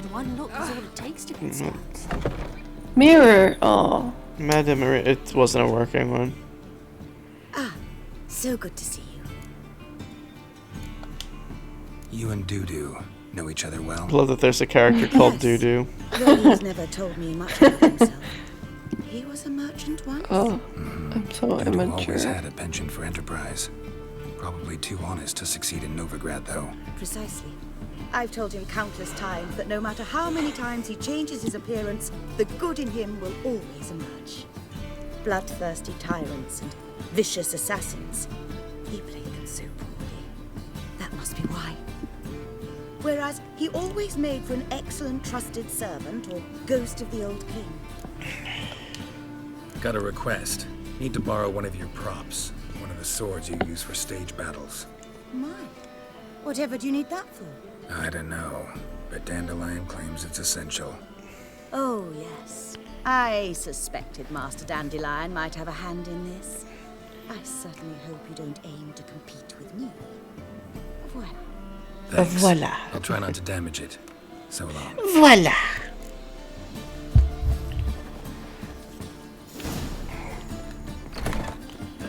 Dandelion's trying to make a name for himself as a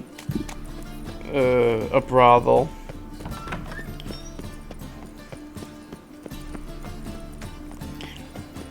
And he wants to do some sort of staging thing. He needed a dull sword for some reason. Why is everybody running? It's just me. Armed ruffians in town. Scandalous.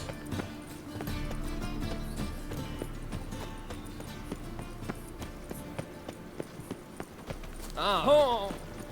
When will the next... I gotta meet him after dusk. Fucking hell.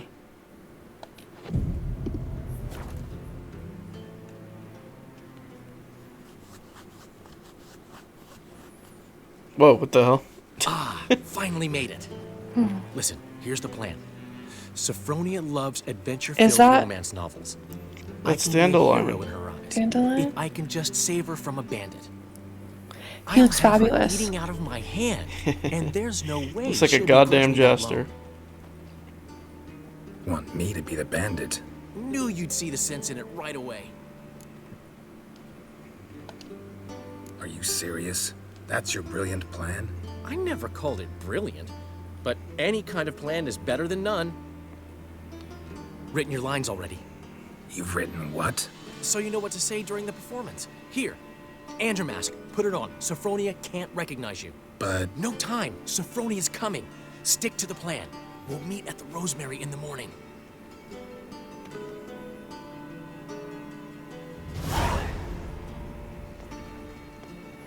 Have you met Stop right Dandelion there. before this? Like in person? Yes, Dandelion's an old friend of Geralt's. But in the game. tremble, flaxen-haired wench. Bow before the Prince of Thieves. Not so fast. Drop your sword, scoundrel. This is your first and last warning. Dandelion! 'Tis I, though the scum of the city call me the Crimson Avenger.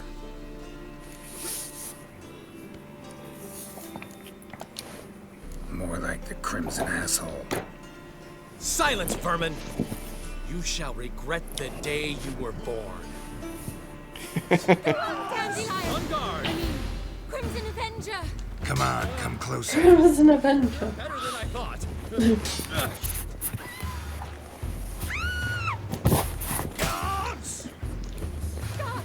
Ugh. Am I supposed to lose to Dandelion? I think I am. Yeah, don't obviously kill him. The Crimson Avenger triumphs again. My hair! Are you well? One blow struck true. Another scar from my collection. Come inside. I shall bandage you up. Be gone, vile bandit, or the Crimson Avenger will beat you senseless! Drifter in from temple.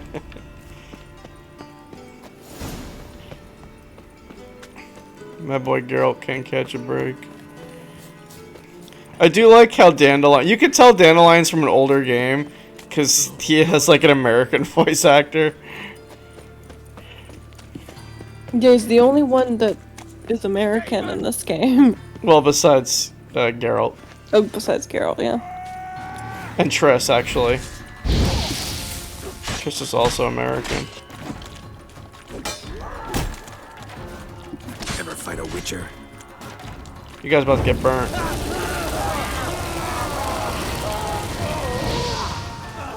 Damn it!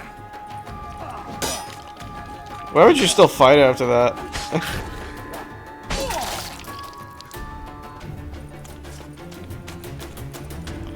La la la la la la la la la la la la la la. So, how you go with this?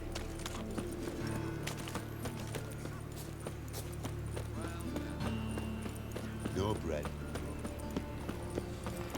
Bright wall. I should have a taunt where Geralt can fucking fart until he shits himself. What? You know, like in Fable. Wait, no, say the first thing again. I said I need a taunt where Geralt can fart until he Oh. shits himself. My wife won't believe me when I tell her. He never given me nothing but Tell him to meditate till morning.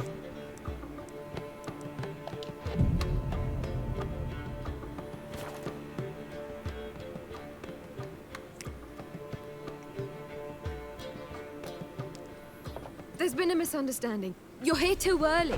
We agreed to meet today, so we've come today.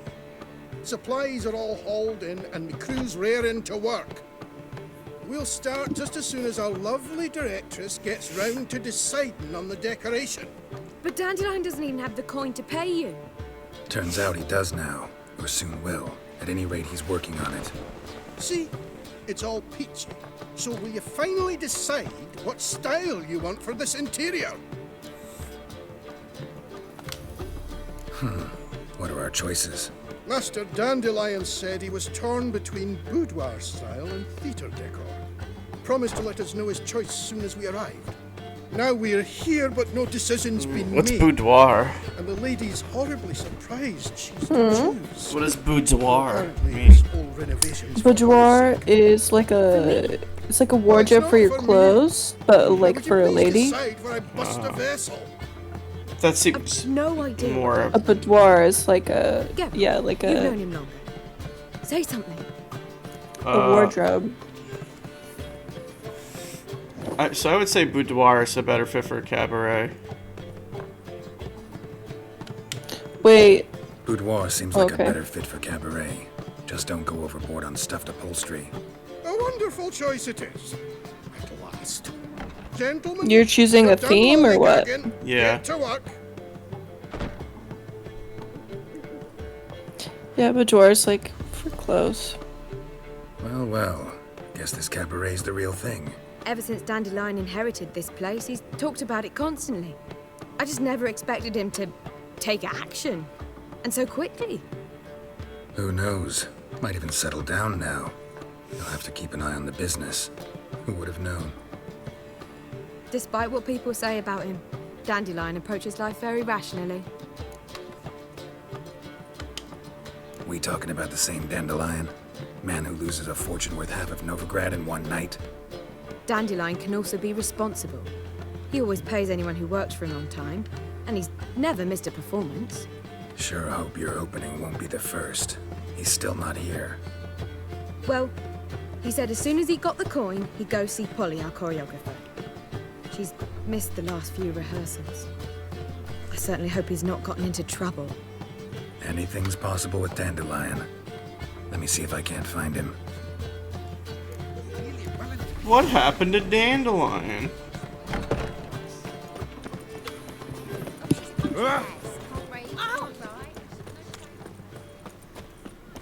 What's with all these strumpets walking around town? I love the word strumpet. It sounds kind of nice, but it's basically just like a fancy way of saying whore. Molly, everything all right? Open up!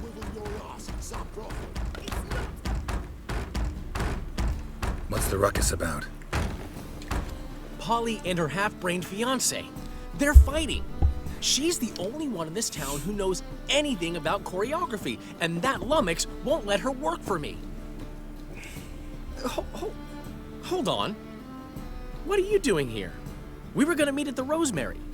We were, but you didn't show. Priscilla started to worry, so I came to see how you were doing. Priscilla started worrying about me? That's so nice. Less for her than for you, I'm sure. So let's get back. Did you not hear what's going on in there? We've got to help Polly. Why do beautiful women always end up with such dicks? Why do good No girls idea. like bad guys? Stand back. I've had I'll this break the question door for a down. real long time. Wait, do we have to destroy her house? His She acting keeps is a funny. spare key around here somewhere. How would you know she keeps Oh a my spare God. key around here? It's not as if we What's started wrong, working Tara girl? together yesterday. Before Polly joined forces with Hubio, Just really tired. Often. I'd hide out here while Priscilla and Polly rehearsed at the Rosemary and It's a Thyme. good thing. It's 10:15. They worked Tara on the girl. dance numbers. I You should be a little composed. bit sleepy. So, Anyway, I Polly's didn't not really one do of your... much. Like, what? I Why? never mix business and pleasure. The one exception being Priscilla. Who you were just saying is worried about us. So enough of the chatter and start looking. I do like Geralt and Dandelion's relationship. Let's find the key. Well, he's the only one that, like, doesn't... I don't know. Not here. He's the only one that doesn't take him that seriously. I don't know. The key. Maybe I'm Yeah. thinking of the show Dandelion. Like, he's... I don't know. He Well, talks to him like... Like a normal person, yeah. Yeah, like a normal What the person. devil's this? Get out of my house! Watch it, and leave the woman alone. What the... She's my betrothed. But I'm not your property. I love her. I'll not let her sway her ass in his brothel. Whoa, slow down there a minute. This is clearly one gigantic misunderstanding. One Slow down there a bit. Whoa! Shove your excuses up your ass. What is up with this acting from this Dandelion? My friend asked you nicely, so please be courteous in return and hear him out, or we'll settle this another way. All right, talk. Hubio, right? Polly's told me so much about you. The Crim... She said Or you're else you'll have to arrogant and answer have an to open the mind. Crimson Avenger. Who said that? Well, there's a truth to it. My mind's the open salt, but its open saltedness ends when my betrothed starts wagging her ass around brothels. Get out of here, both of yous. Polly's not going anywhere. Let him finish. There's no brothel involved. You see, friend, Geralt just hit the nail on the head. For what you have there is the old publicity placard. Old? Very. From a time when my establishment was under different management. I, however, would never let any indecency take place in my cabaret. My very reputation precludes it. So, what's all this about? Your betrothed is a first-class artiste, and I want to offer her a position worthy of her talents. She's to be my choreographer, and that in turn means she'll receive a share of the proceeds from every performance she choreographs. You mean to say... coin? And fame. No flirting required. You have my word. Suppose... in that case... I knew you'd agree. It's settled then. See you at the Rosemary, Polly. Got this big fucking scar on my face from the I'm up. DLC that I can't I'll beat catch yet. up to you. Whew. Never expected that to go so well. You handled it well, Dandelion. Man was body in your hands once you called him erudite. In negotiation, as in combat, the key is to find your opponent's weak spot and exploit it to the hilt. So, time to head back? I've still got to stop by Rotlick's. Commissioned some new placards from him a while ago, but Hubio came across the old version. Plowing artists got some serious explaining to do. Plowing? Who's Rotlick? Never heard of him? Hank Rotlick, famous portrait artist? Commissioned a portrait artist to paint your placards? Henry's an old friend, needed the coin. And I decided we needed new placards to promote the opening performance. Seats won't fill themselves, you know. I'll go see Rotlick. You head back to the Rosemary, where Priscilla will have my head. Really? You'd go? No, said that for the hell of it. Tell me where he lives. Portside. See you soon.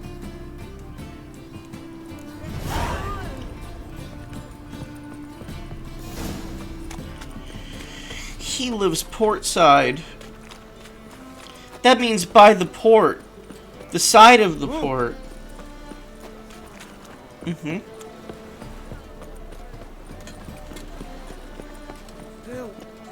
I think I'm right about that. Yep. Yep, I'm pretty sure I got a good grasp on what that means. Yep.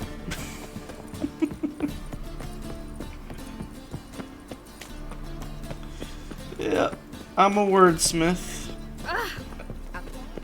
I smith words. Yep. What's going on here?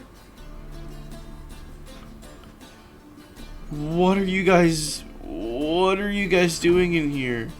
Looking for Rotlick. You ain't alone. Damn halfling's in debt to half the city. But I'm here to scrape mine before the carcass is picked clean. There's not enough for everyone, so bugger off. Feeding time's first come, first served.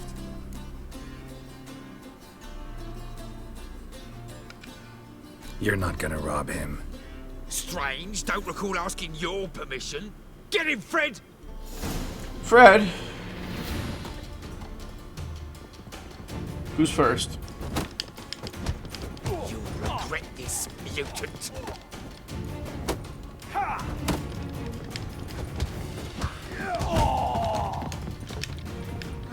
Shut up and fight. He actually wasn't saying anything, Geralt.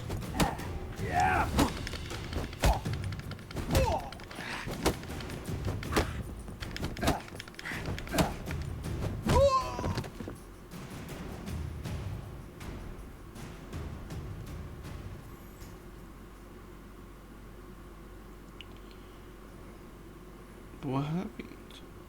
Oh. Tell me what you want, damn it! Placards. There ain't no ploughing placards here. And Rotlick? Where's he?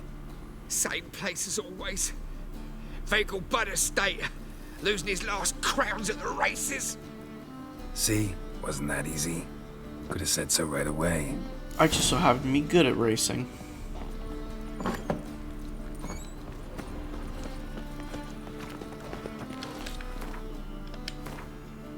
Where's the nearest signpost? I'm off to the races. Sing that way, okay. I tell you. Damn, I always get so lost in the city.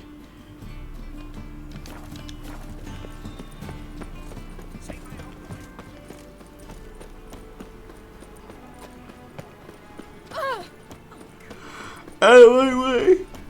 Out of my fucking way! Can't you see I'm a running witcher?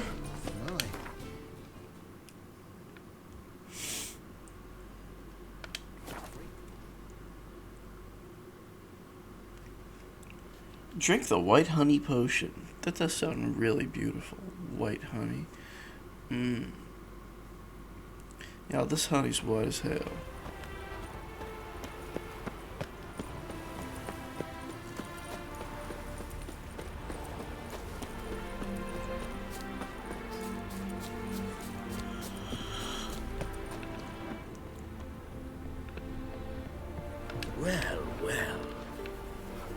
Well, Rotlick, seems you're a considerable sum in the red, but you shan't back out on that account, eh? Won't have much of a choice before long. Come now, old sport. We can't allow that. Who'd I wager with then, eh? Listen, here's what we'll do. We'll make one more bet. If you win, I'll pay your debts and we'll continue playing. What do you say? And if I lose? One worry at a time, old chum. Well, I'm off to place my bet. You Rotlick? Henri Rotlick, artist, painter, debtor, and martyr to my art. At your service. Dandelion sent me. Oh, yes. Tell him his placards are done and safely hidden away. Yet, alas, I cannot fetch them, as a group of angry creditors has seized my home. We took care of those Think I might have bitches. run into one of them. Then you know my predicament. And now Count de got Louverton has hairy offered me hands. the chance to win it all back. I'm to wager on a race. Generous. Not just anybody could afford to do that. De Louverton is not just anybody. He's Duke Sam's youngest son. Sam of the well-known family of gem dealers. One debt more or less makes little difference to him. What's there to worry about? This is your chance to settle up, get a clean slate. I've had a spell of bad luck lately. Should I agree to de Louverton's offer and lose, I shall be in bondage to him for all time. I'll win the race for you. Say no more. Let's do this. Whoa, whoa. I'll enter the race. You'll Say bet no on me. more. Win, pay your debts, then give me the placards. You are that good a rider? Far from the worst. Go tell the Count you accept his offer. I won the Palliads, idiot. I'm one of the best racers in the goddamn kingdom. Giddy up.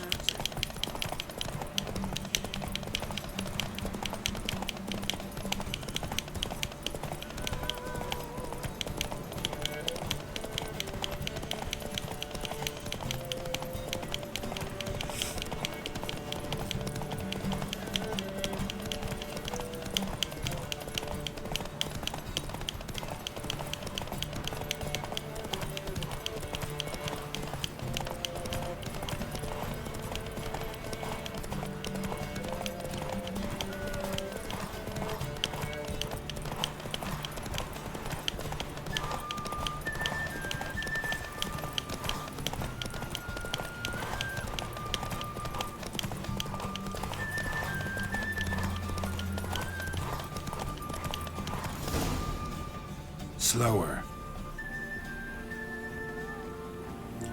Thank you. I never expected this. May I ask to what I owe this generosity? Let's just say I like to do a good deed from time to time. Can we get those placards now? I'll bring them to the Rosemary in time, just as soon as I settle my obligations. Fine. See you there.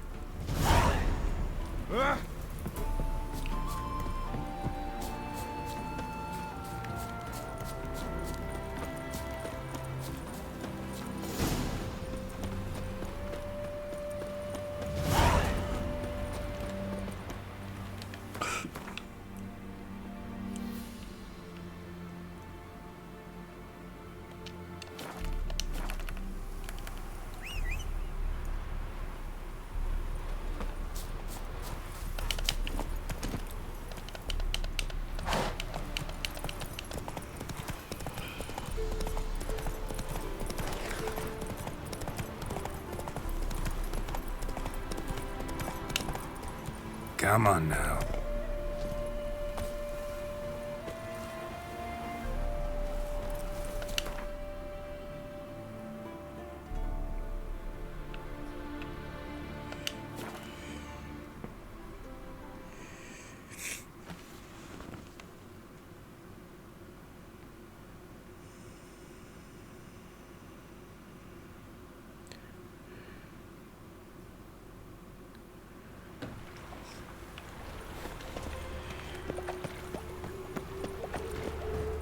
Eternal.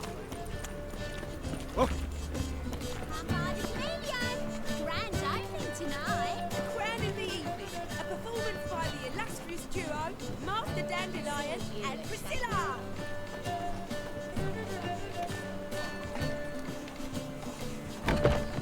We start in G major, and I've told you, the piece is sad, melancholy, needs a minor key. but I wanted To ruin everything. We'll start in E minor.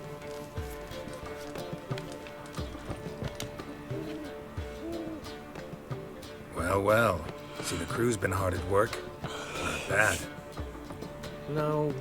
No, not all. But I'd imagine something more, more theatrical. What about Rotlick? Did you get the placards? Rotlick said he'd bring them on his own. Should be here soon. Great!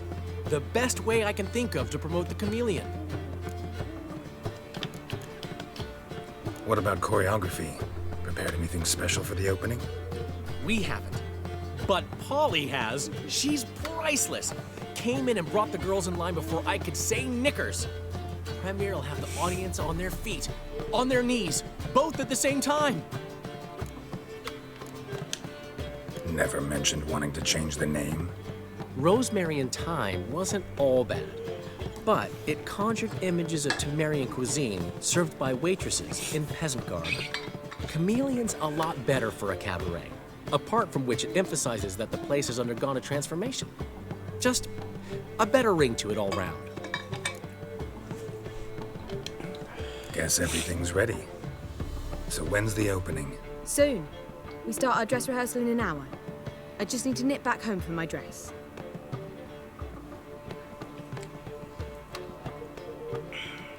Thanks for everything. Don't mention it. Seems my cabaret dreams are about to come true. So, around to celebrate? I'm buying. Why not? That's my boy. The foreman mentioned he saw you and Priscilla talking. He's all right. And she say anything about me?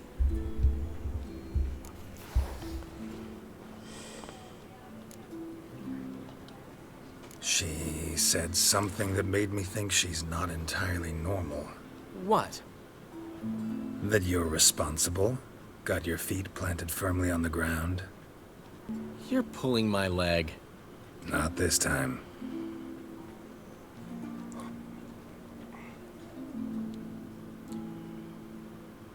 One thing's eating me. How do you manage to get the loan from Sophronia? Ugh, wasn't easy. She got so excited about our performance, I had to read to her for 4 hours. 4 hours from The Cloak and the Dagger. You mean you didn't... Are you crazy? Who do you think I am?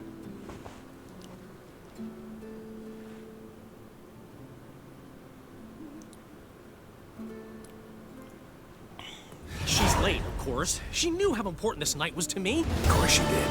Probably just making herself gorgeous. Takes time to die. So it's true. A woman's vanity knows no bounds. Master Dandelion! Priscilla, she's...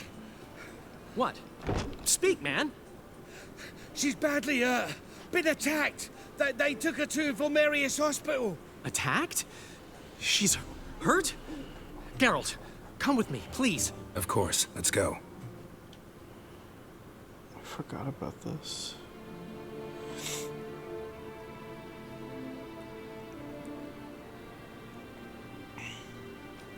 Gods. Priscilla. Is she gonna live? I'd say that's certain. Her condition's critical but stable. Beg your pardon, but you are a relative? Relative? No, a friend.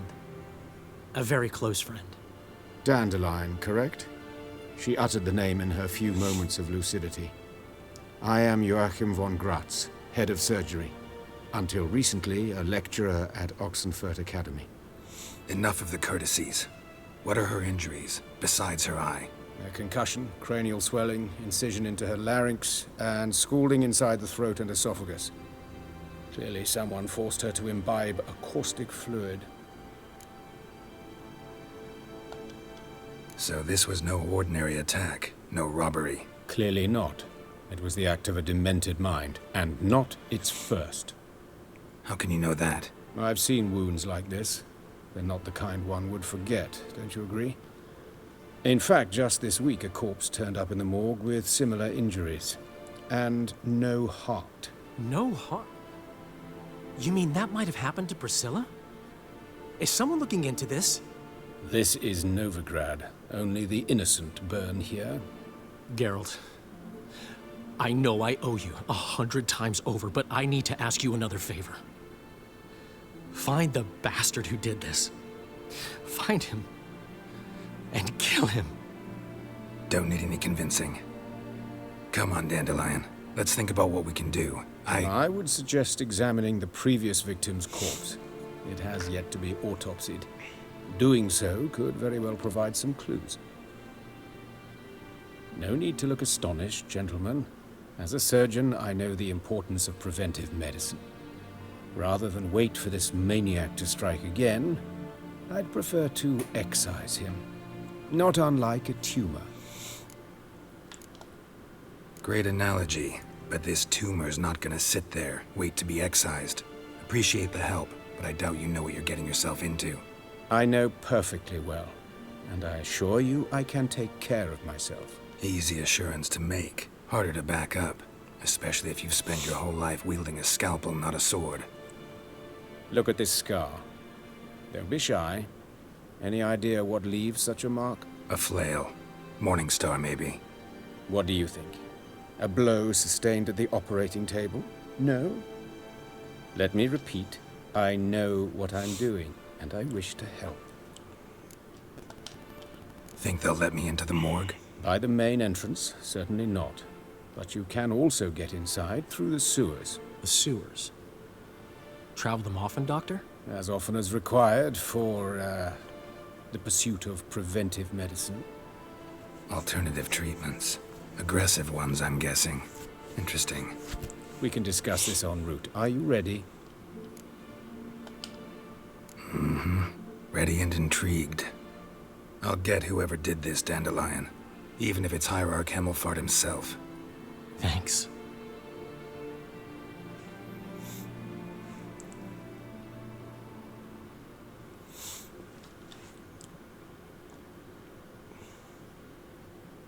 You lead.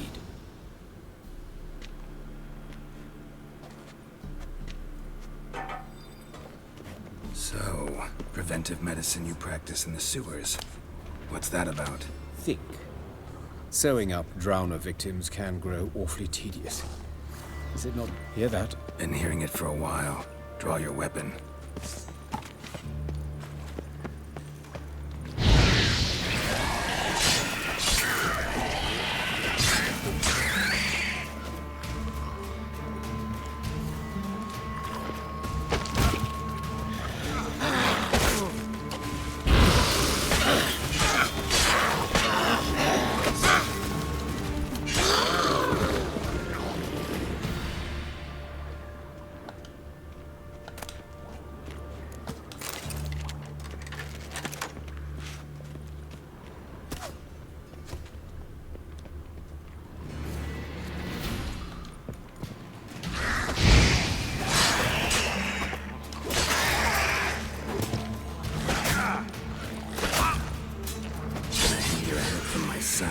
Priscilla.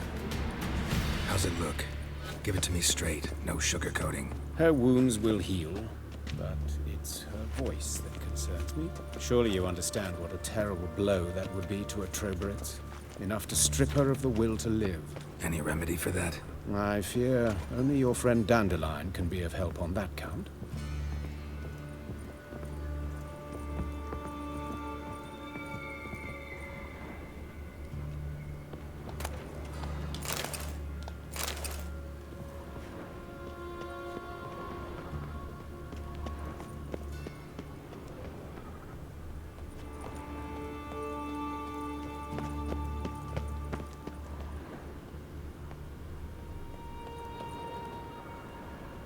The ladder.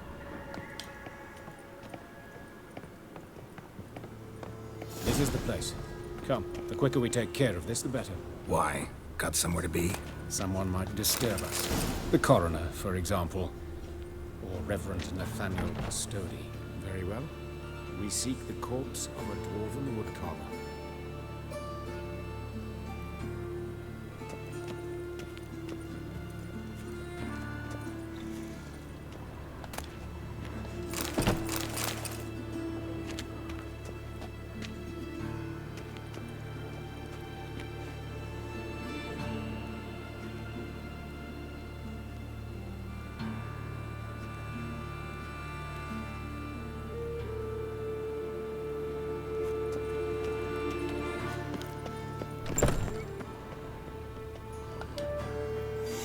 Calluses on the fingers, sawdust in the beard, clothes sticky with sap. Must be our dwarf. Excellent. I trust you don't grow weak in the knees at the sight of blood? Not a bit. Start the autopsy. Where? Let's look at his head. Hair smells like it's burnt, like he was in a fire. Notice anything else? That his eyes have been scooped out, for instance?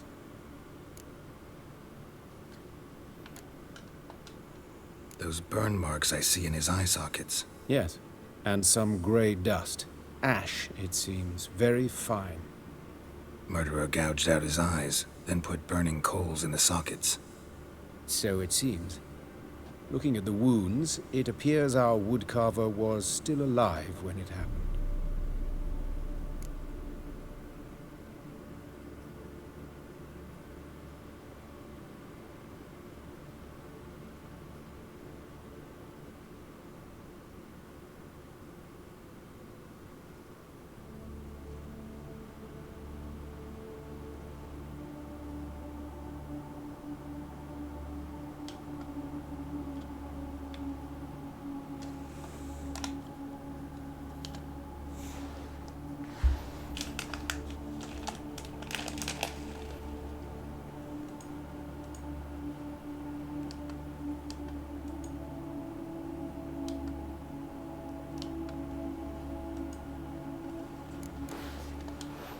Let's examine the mouth. Burns, blisters. Just like Priscilla's. See this? Incision made into the voice box. Indeed, so thin as to be nearly unnoticeable. A small, extremely sharp instrument. Scalpel. But why? The wound is too small to bleed, and there are signs of swelling. The murderer... I believe he performed a tracheotomy, so the victim wouldn't die too soon.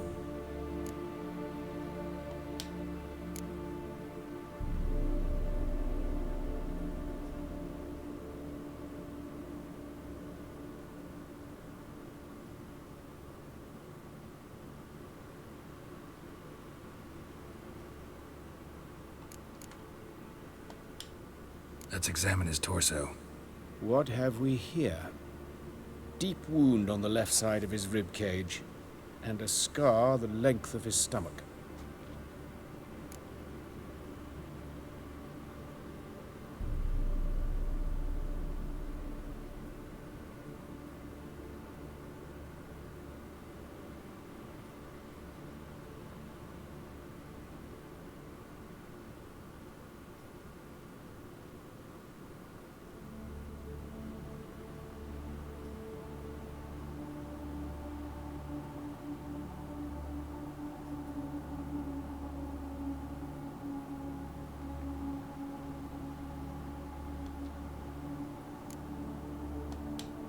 Let's examine the chest wound. Yeah, heart carved out, wound cauterized. Wait a minute, there's something else.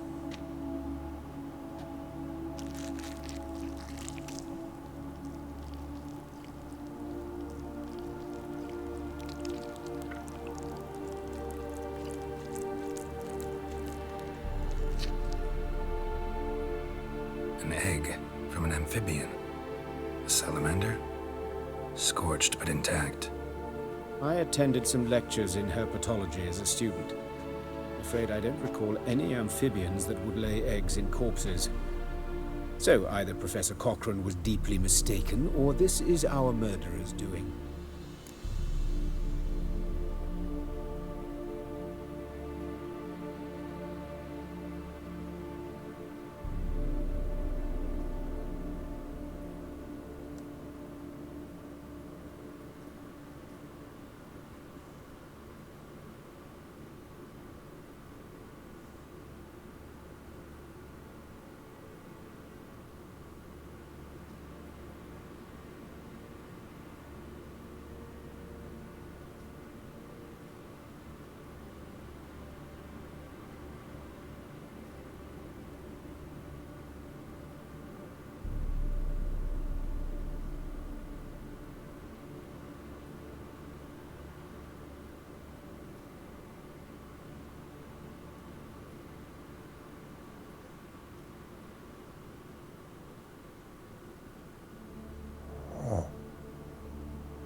Look at the scar. Wounds long and thin, an incision, but the edges are ragged. Means nothing. Look, no swelling, no bruises. An old injury, perhaps an accident in the workplace.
Open the abdominal cavity. Due warning, it will stink of rot. Once fought a Zoogle up to my waist in sewage, so I doubt... Wait. Smells not rot. Formaldehyde. A medical novelty. Heavily diluted, it's remarkable at preserving organic tissue. In stronger proportions, it's more destructive than acid. Explains why there's no smell of decay, and why his throat's scalded.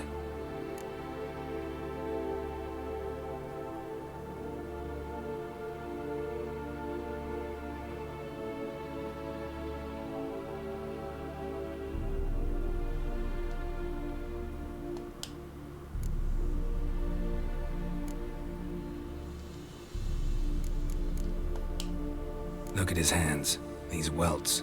Rope burns, right? He was tied up. I'd expect so. No one could sit through such torture unless bound. Speaking from experience?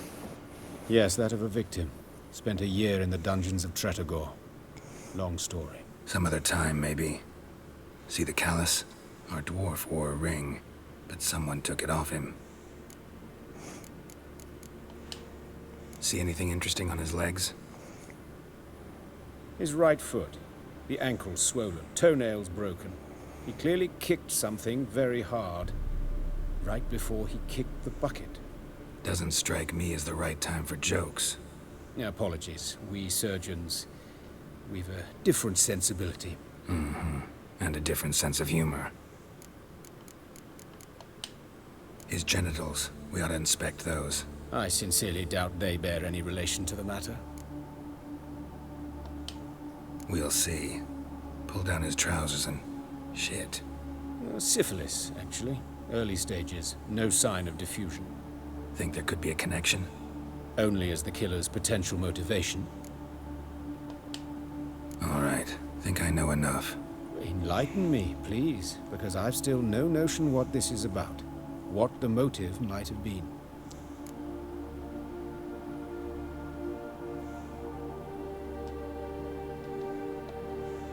It's some kind of sick ritual. You saw it.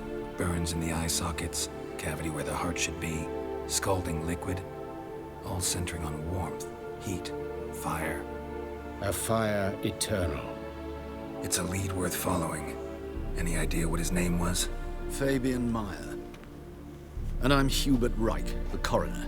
I've come to perform the autopsy, but I see you've done it for me, Joachim. As always, you interfere where you're neither needed nor wanted. Drag others into trouble in the process. Who is this? A student. Lifelong learner. Got a couple questions for you. Very well, speak. But be quick. Reverend Nathaniel has come by for an inspection. He'll be here shortly. You old friends? Hubert taught me the rudiments of medicine. Long ago. And not very well. You've still not mastered certain basic principles. For example, that a doctor's role is to treat the ill, not save the world.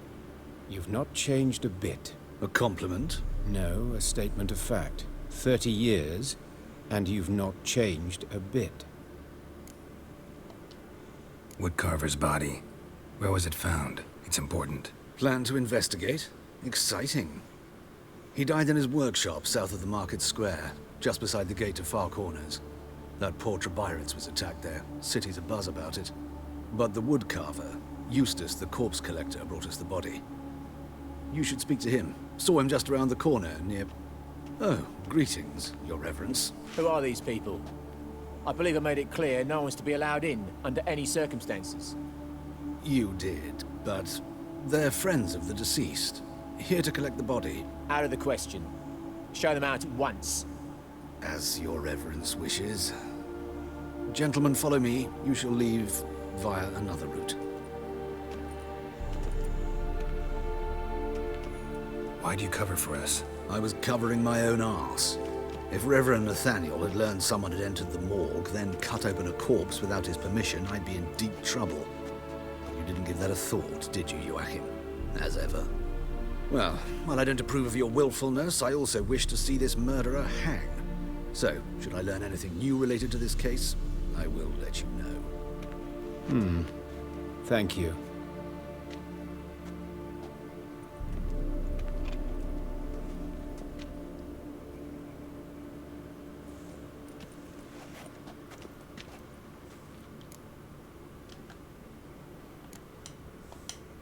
Nathaniel.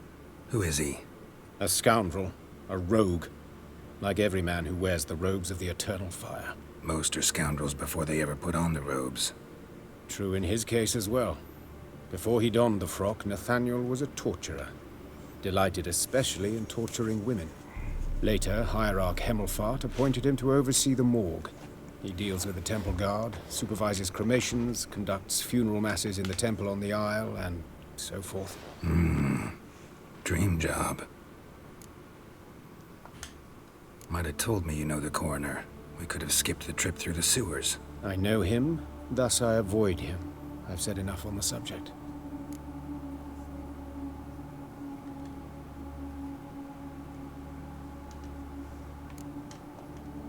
I decide when we're done with the subject.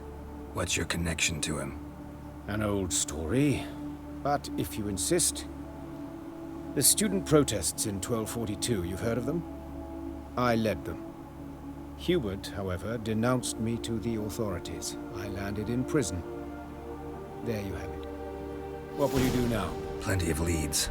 Woodcarver's workshop, the corpse collector who found him, alley where Priscilla was attacked. Got work to do. As do I. At the hospital. I must return there. But I shall keep my fingers crossed. And I'll keep my eye on you.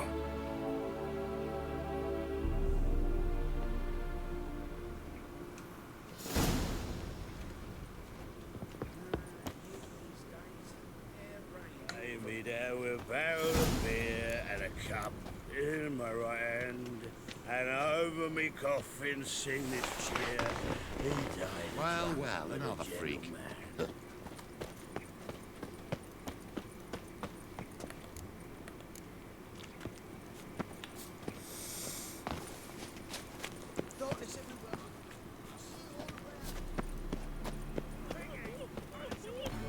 Gods! What happened here? Poor Monsters must have run him down. Last eventide saw her go into the well. Beg your pardon, but sod that sort of Stay talking home out. after dark. Why you knows me.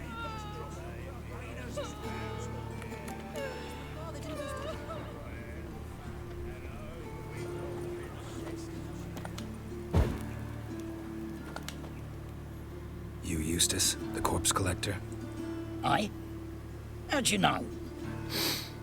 Fourth sense, I think it is. You bring Fabian Meyer's body to the morgue? Fabian. Oh, yeah, I remember. No ice, no art, one of them, right? No purse neither, as I recall. One of them? So there have been other bodies like that? Sure have. Beggars, street urchins, and street walkers. One went so portly, I had to cut her into pieces to fit her in me wheelbarrow. Slippery sow, they called her, on account of the... Some things are best left unsaid. What happened to the pieces? What do you mean? Reverend Nathaniel ordered them burned. Every last one. Oh, shame that was. Shame? Why? Actually, never mind. Another thing that's best left unsaid. You search Fabian's body? Well, I cast an eye in his pockets. Made sure nothing went to waste. I call a spade a spade. You rob corpses. And I call a prick. It's none of your fucking concern. What, you tax collector?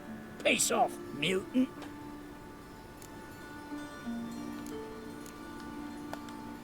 Talk. What did you find on him? I had you wish. Triflings, baubles, gloss-beaded ring, handful of coins, and a letter. Look, vellum, quality parchment, that. I'll wipe off the writing and sell it as new. That's human skin. Priscilla. Next victim's name. If you'd given this to the right person, she might not have been hurt. What the fuck do I care what happens to some Priscilla? We short of wenches in this town.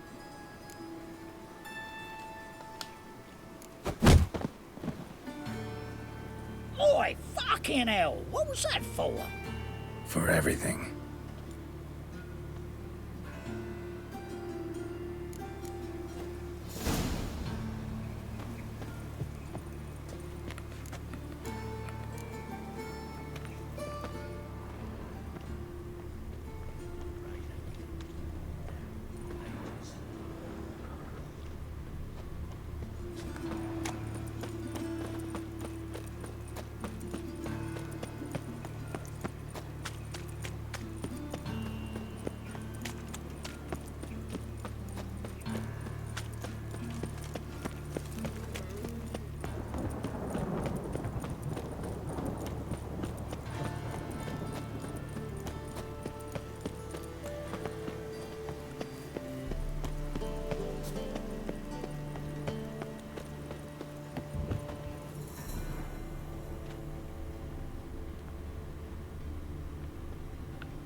Anyone home?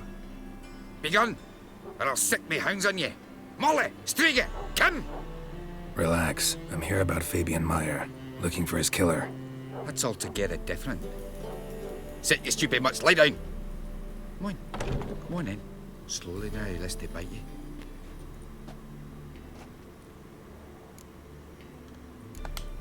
Charming as beasts go. You daft? Even I'm scared of them. A better barking dog than an evil man at your door. Got someone particular in mind? Sure as shite. Bugger who did Fabian in. Soon as they'd hauled his corpse off, I run to a mate who raised his fighting dogs. Bought these two mutts. Cost me a chunk of change. But I sleep sound at least. So who might you be? The Stiff's brother. Gus is the name. We ran a workshop together. Meyer and Meyer. What'll it be now? Just Meyer? Name it. I'll be closing it down now. As soon as I find a buyer for this shack, I'll head on to Mahakam. Be near my family, or what's left of it. So, what do you want to know? What can I tell you about Fabian? Tell me what you know about the murder, in order, in detail. 'Twas like this. Had some work in Oxenfurt, and I was coming home. Saw a plume of smoke rising over the city. Thought, see the soot stains? That's where they burned our sculptures. Folk gathered round the blaze. Talk to your neighbors. They see anything suspicious beforehand? Hear anything? Claim not to. But even if they had, they'd not have helped. In Novigrad, folk give bleeding orphans in the street a wide berth so as not to stain their poor lanes. What do they care about some dwarf? Your brother have any enemies? Anyone dislike him? Threaten him, maybe? 'Twas Fabian who threatened this one last. Oh, he were a good dwarf, a craftsman like no other, but he were an incorrigible whoremonger as well. Took to following one in particular. He'd say, "'Tis all your fault, dirty bitch, human dish rag," and other obscenities. Don't rightly know what that was about. Maybe he was in love with her. Know where I can find her, this dish rag? City cemetery. She died a few days back, quietly in her sleep. Her pont said a fever took her. Fine, we've talked enough. Need to look around. Be my guest. Just beware of the dogs. Bloodstains. That's where Fabian lay when they found him.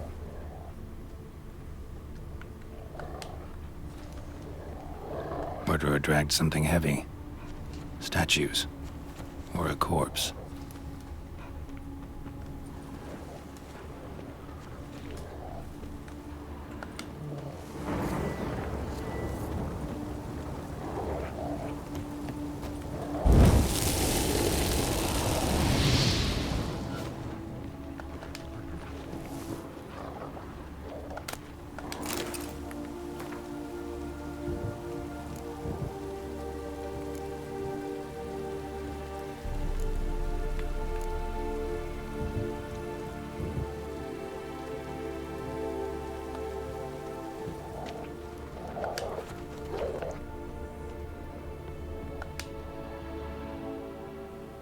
Mind if I go inside the workshop? I've not even peeked inside since they found Fabian. But I'll open it for you if you want.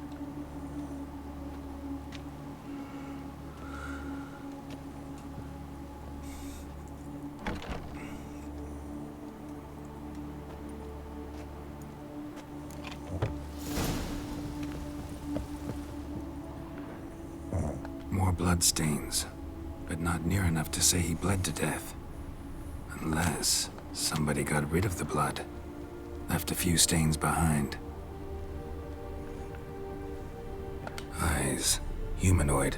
Completely rotten. Furniture got knocked over.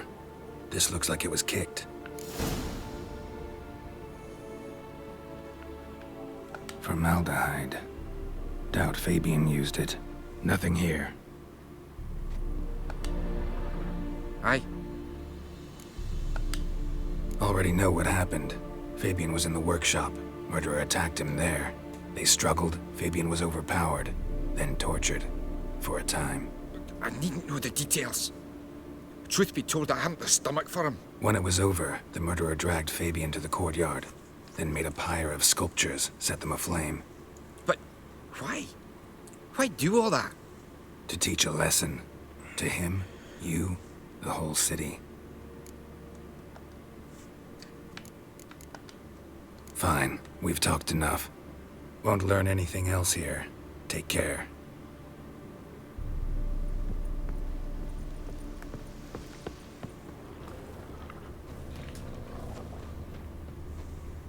Hey, you! Yes, you! You've got water on the brain!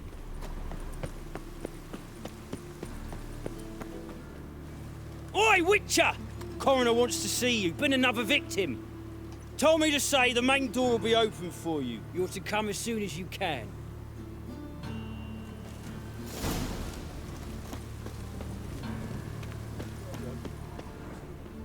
Hey, handsome. I know that smell. Formaldehyde. A brazier. This time of year? Man's footprint. The murderer's maybe. Weight on his heel. Took a step How back. am I to know? Watch him, see what he does. Any last words? Together now! Kill the horse head!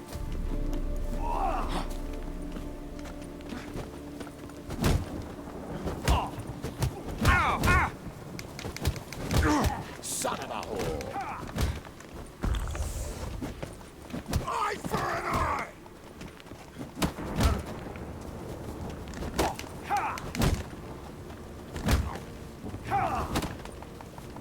Damn it. You're carrion! Fucking come on! No!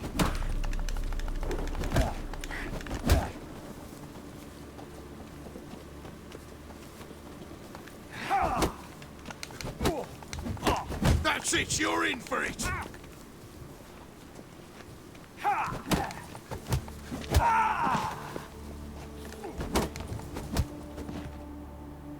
Think you'll gut me too, huh? Up your ass, deviant! Hoes can fight back! Ah! Calm down, I'm not gonna hurt you. What are you doing here? Getting vengeance. Well, why are you staring? Have you not heard killers always return to the scene of their crime? Me and my brothers are waiting here to give him a warm welcome. For Priscilla. Almost did her in, the whole son. I know. Here to look for clues and find anyone who might know something. Fear I can't help you much. But I can tell you what I know. You and Priscilla friends? Friends? Nah. But she saw more than a stupid whore in me. Treated me with respect. It mattered. I was looking to give up whoring. Pick up a decent trade. But none would take me. Not as a washerwoman, nor a servant, nor a cook. Felt like a leper, I did. But Priscilla, she was different. Agreed to put me in her play, you see? Lots of the other actors. Okay. The game crashed.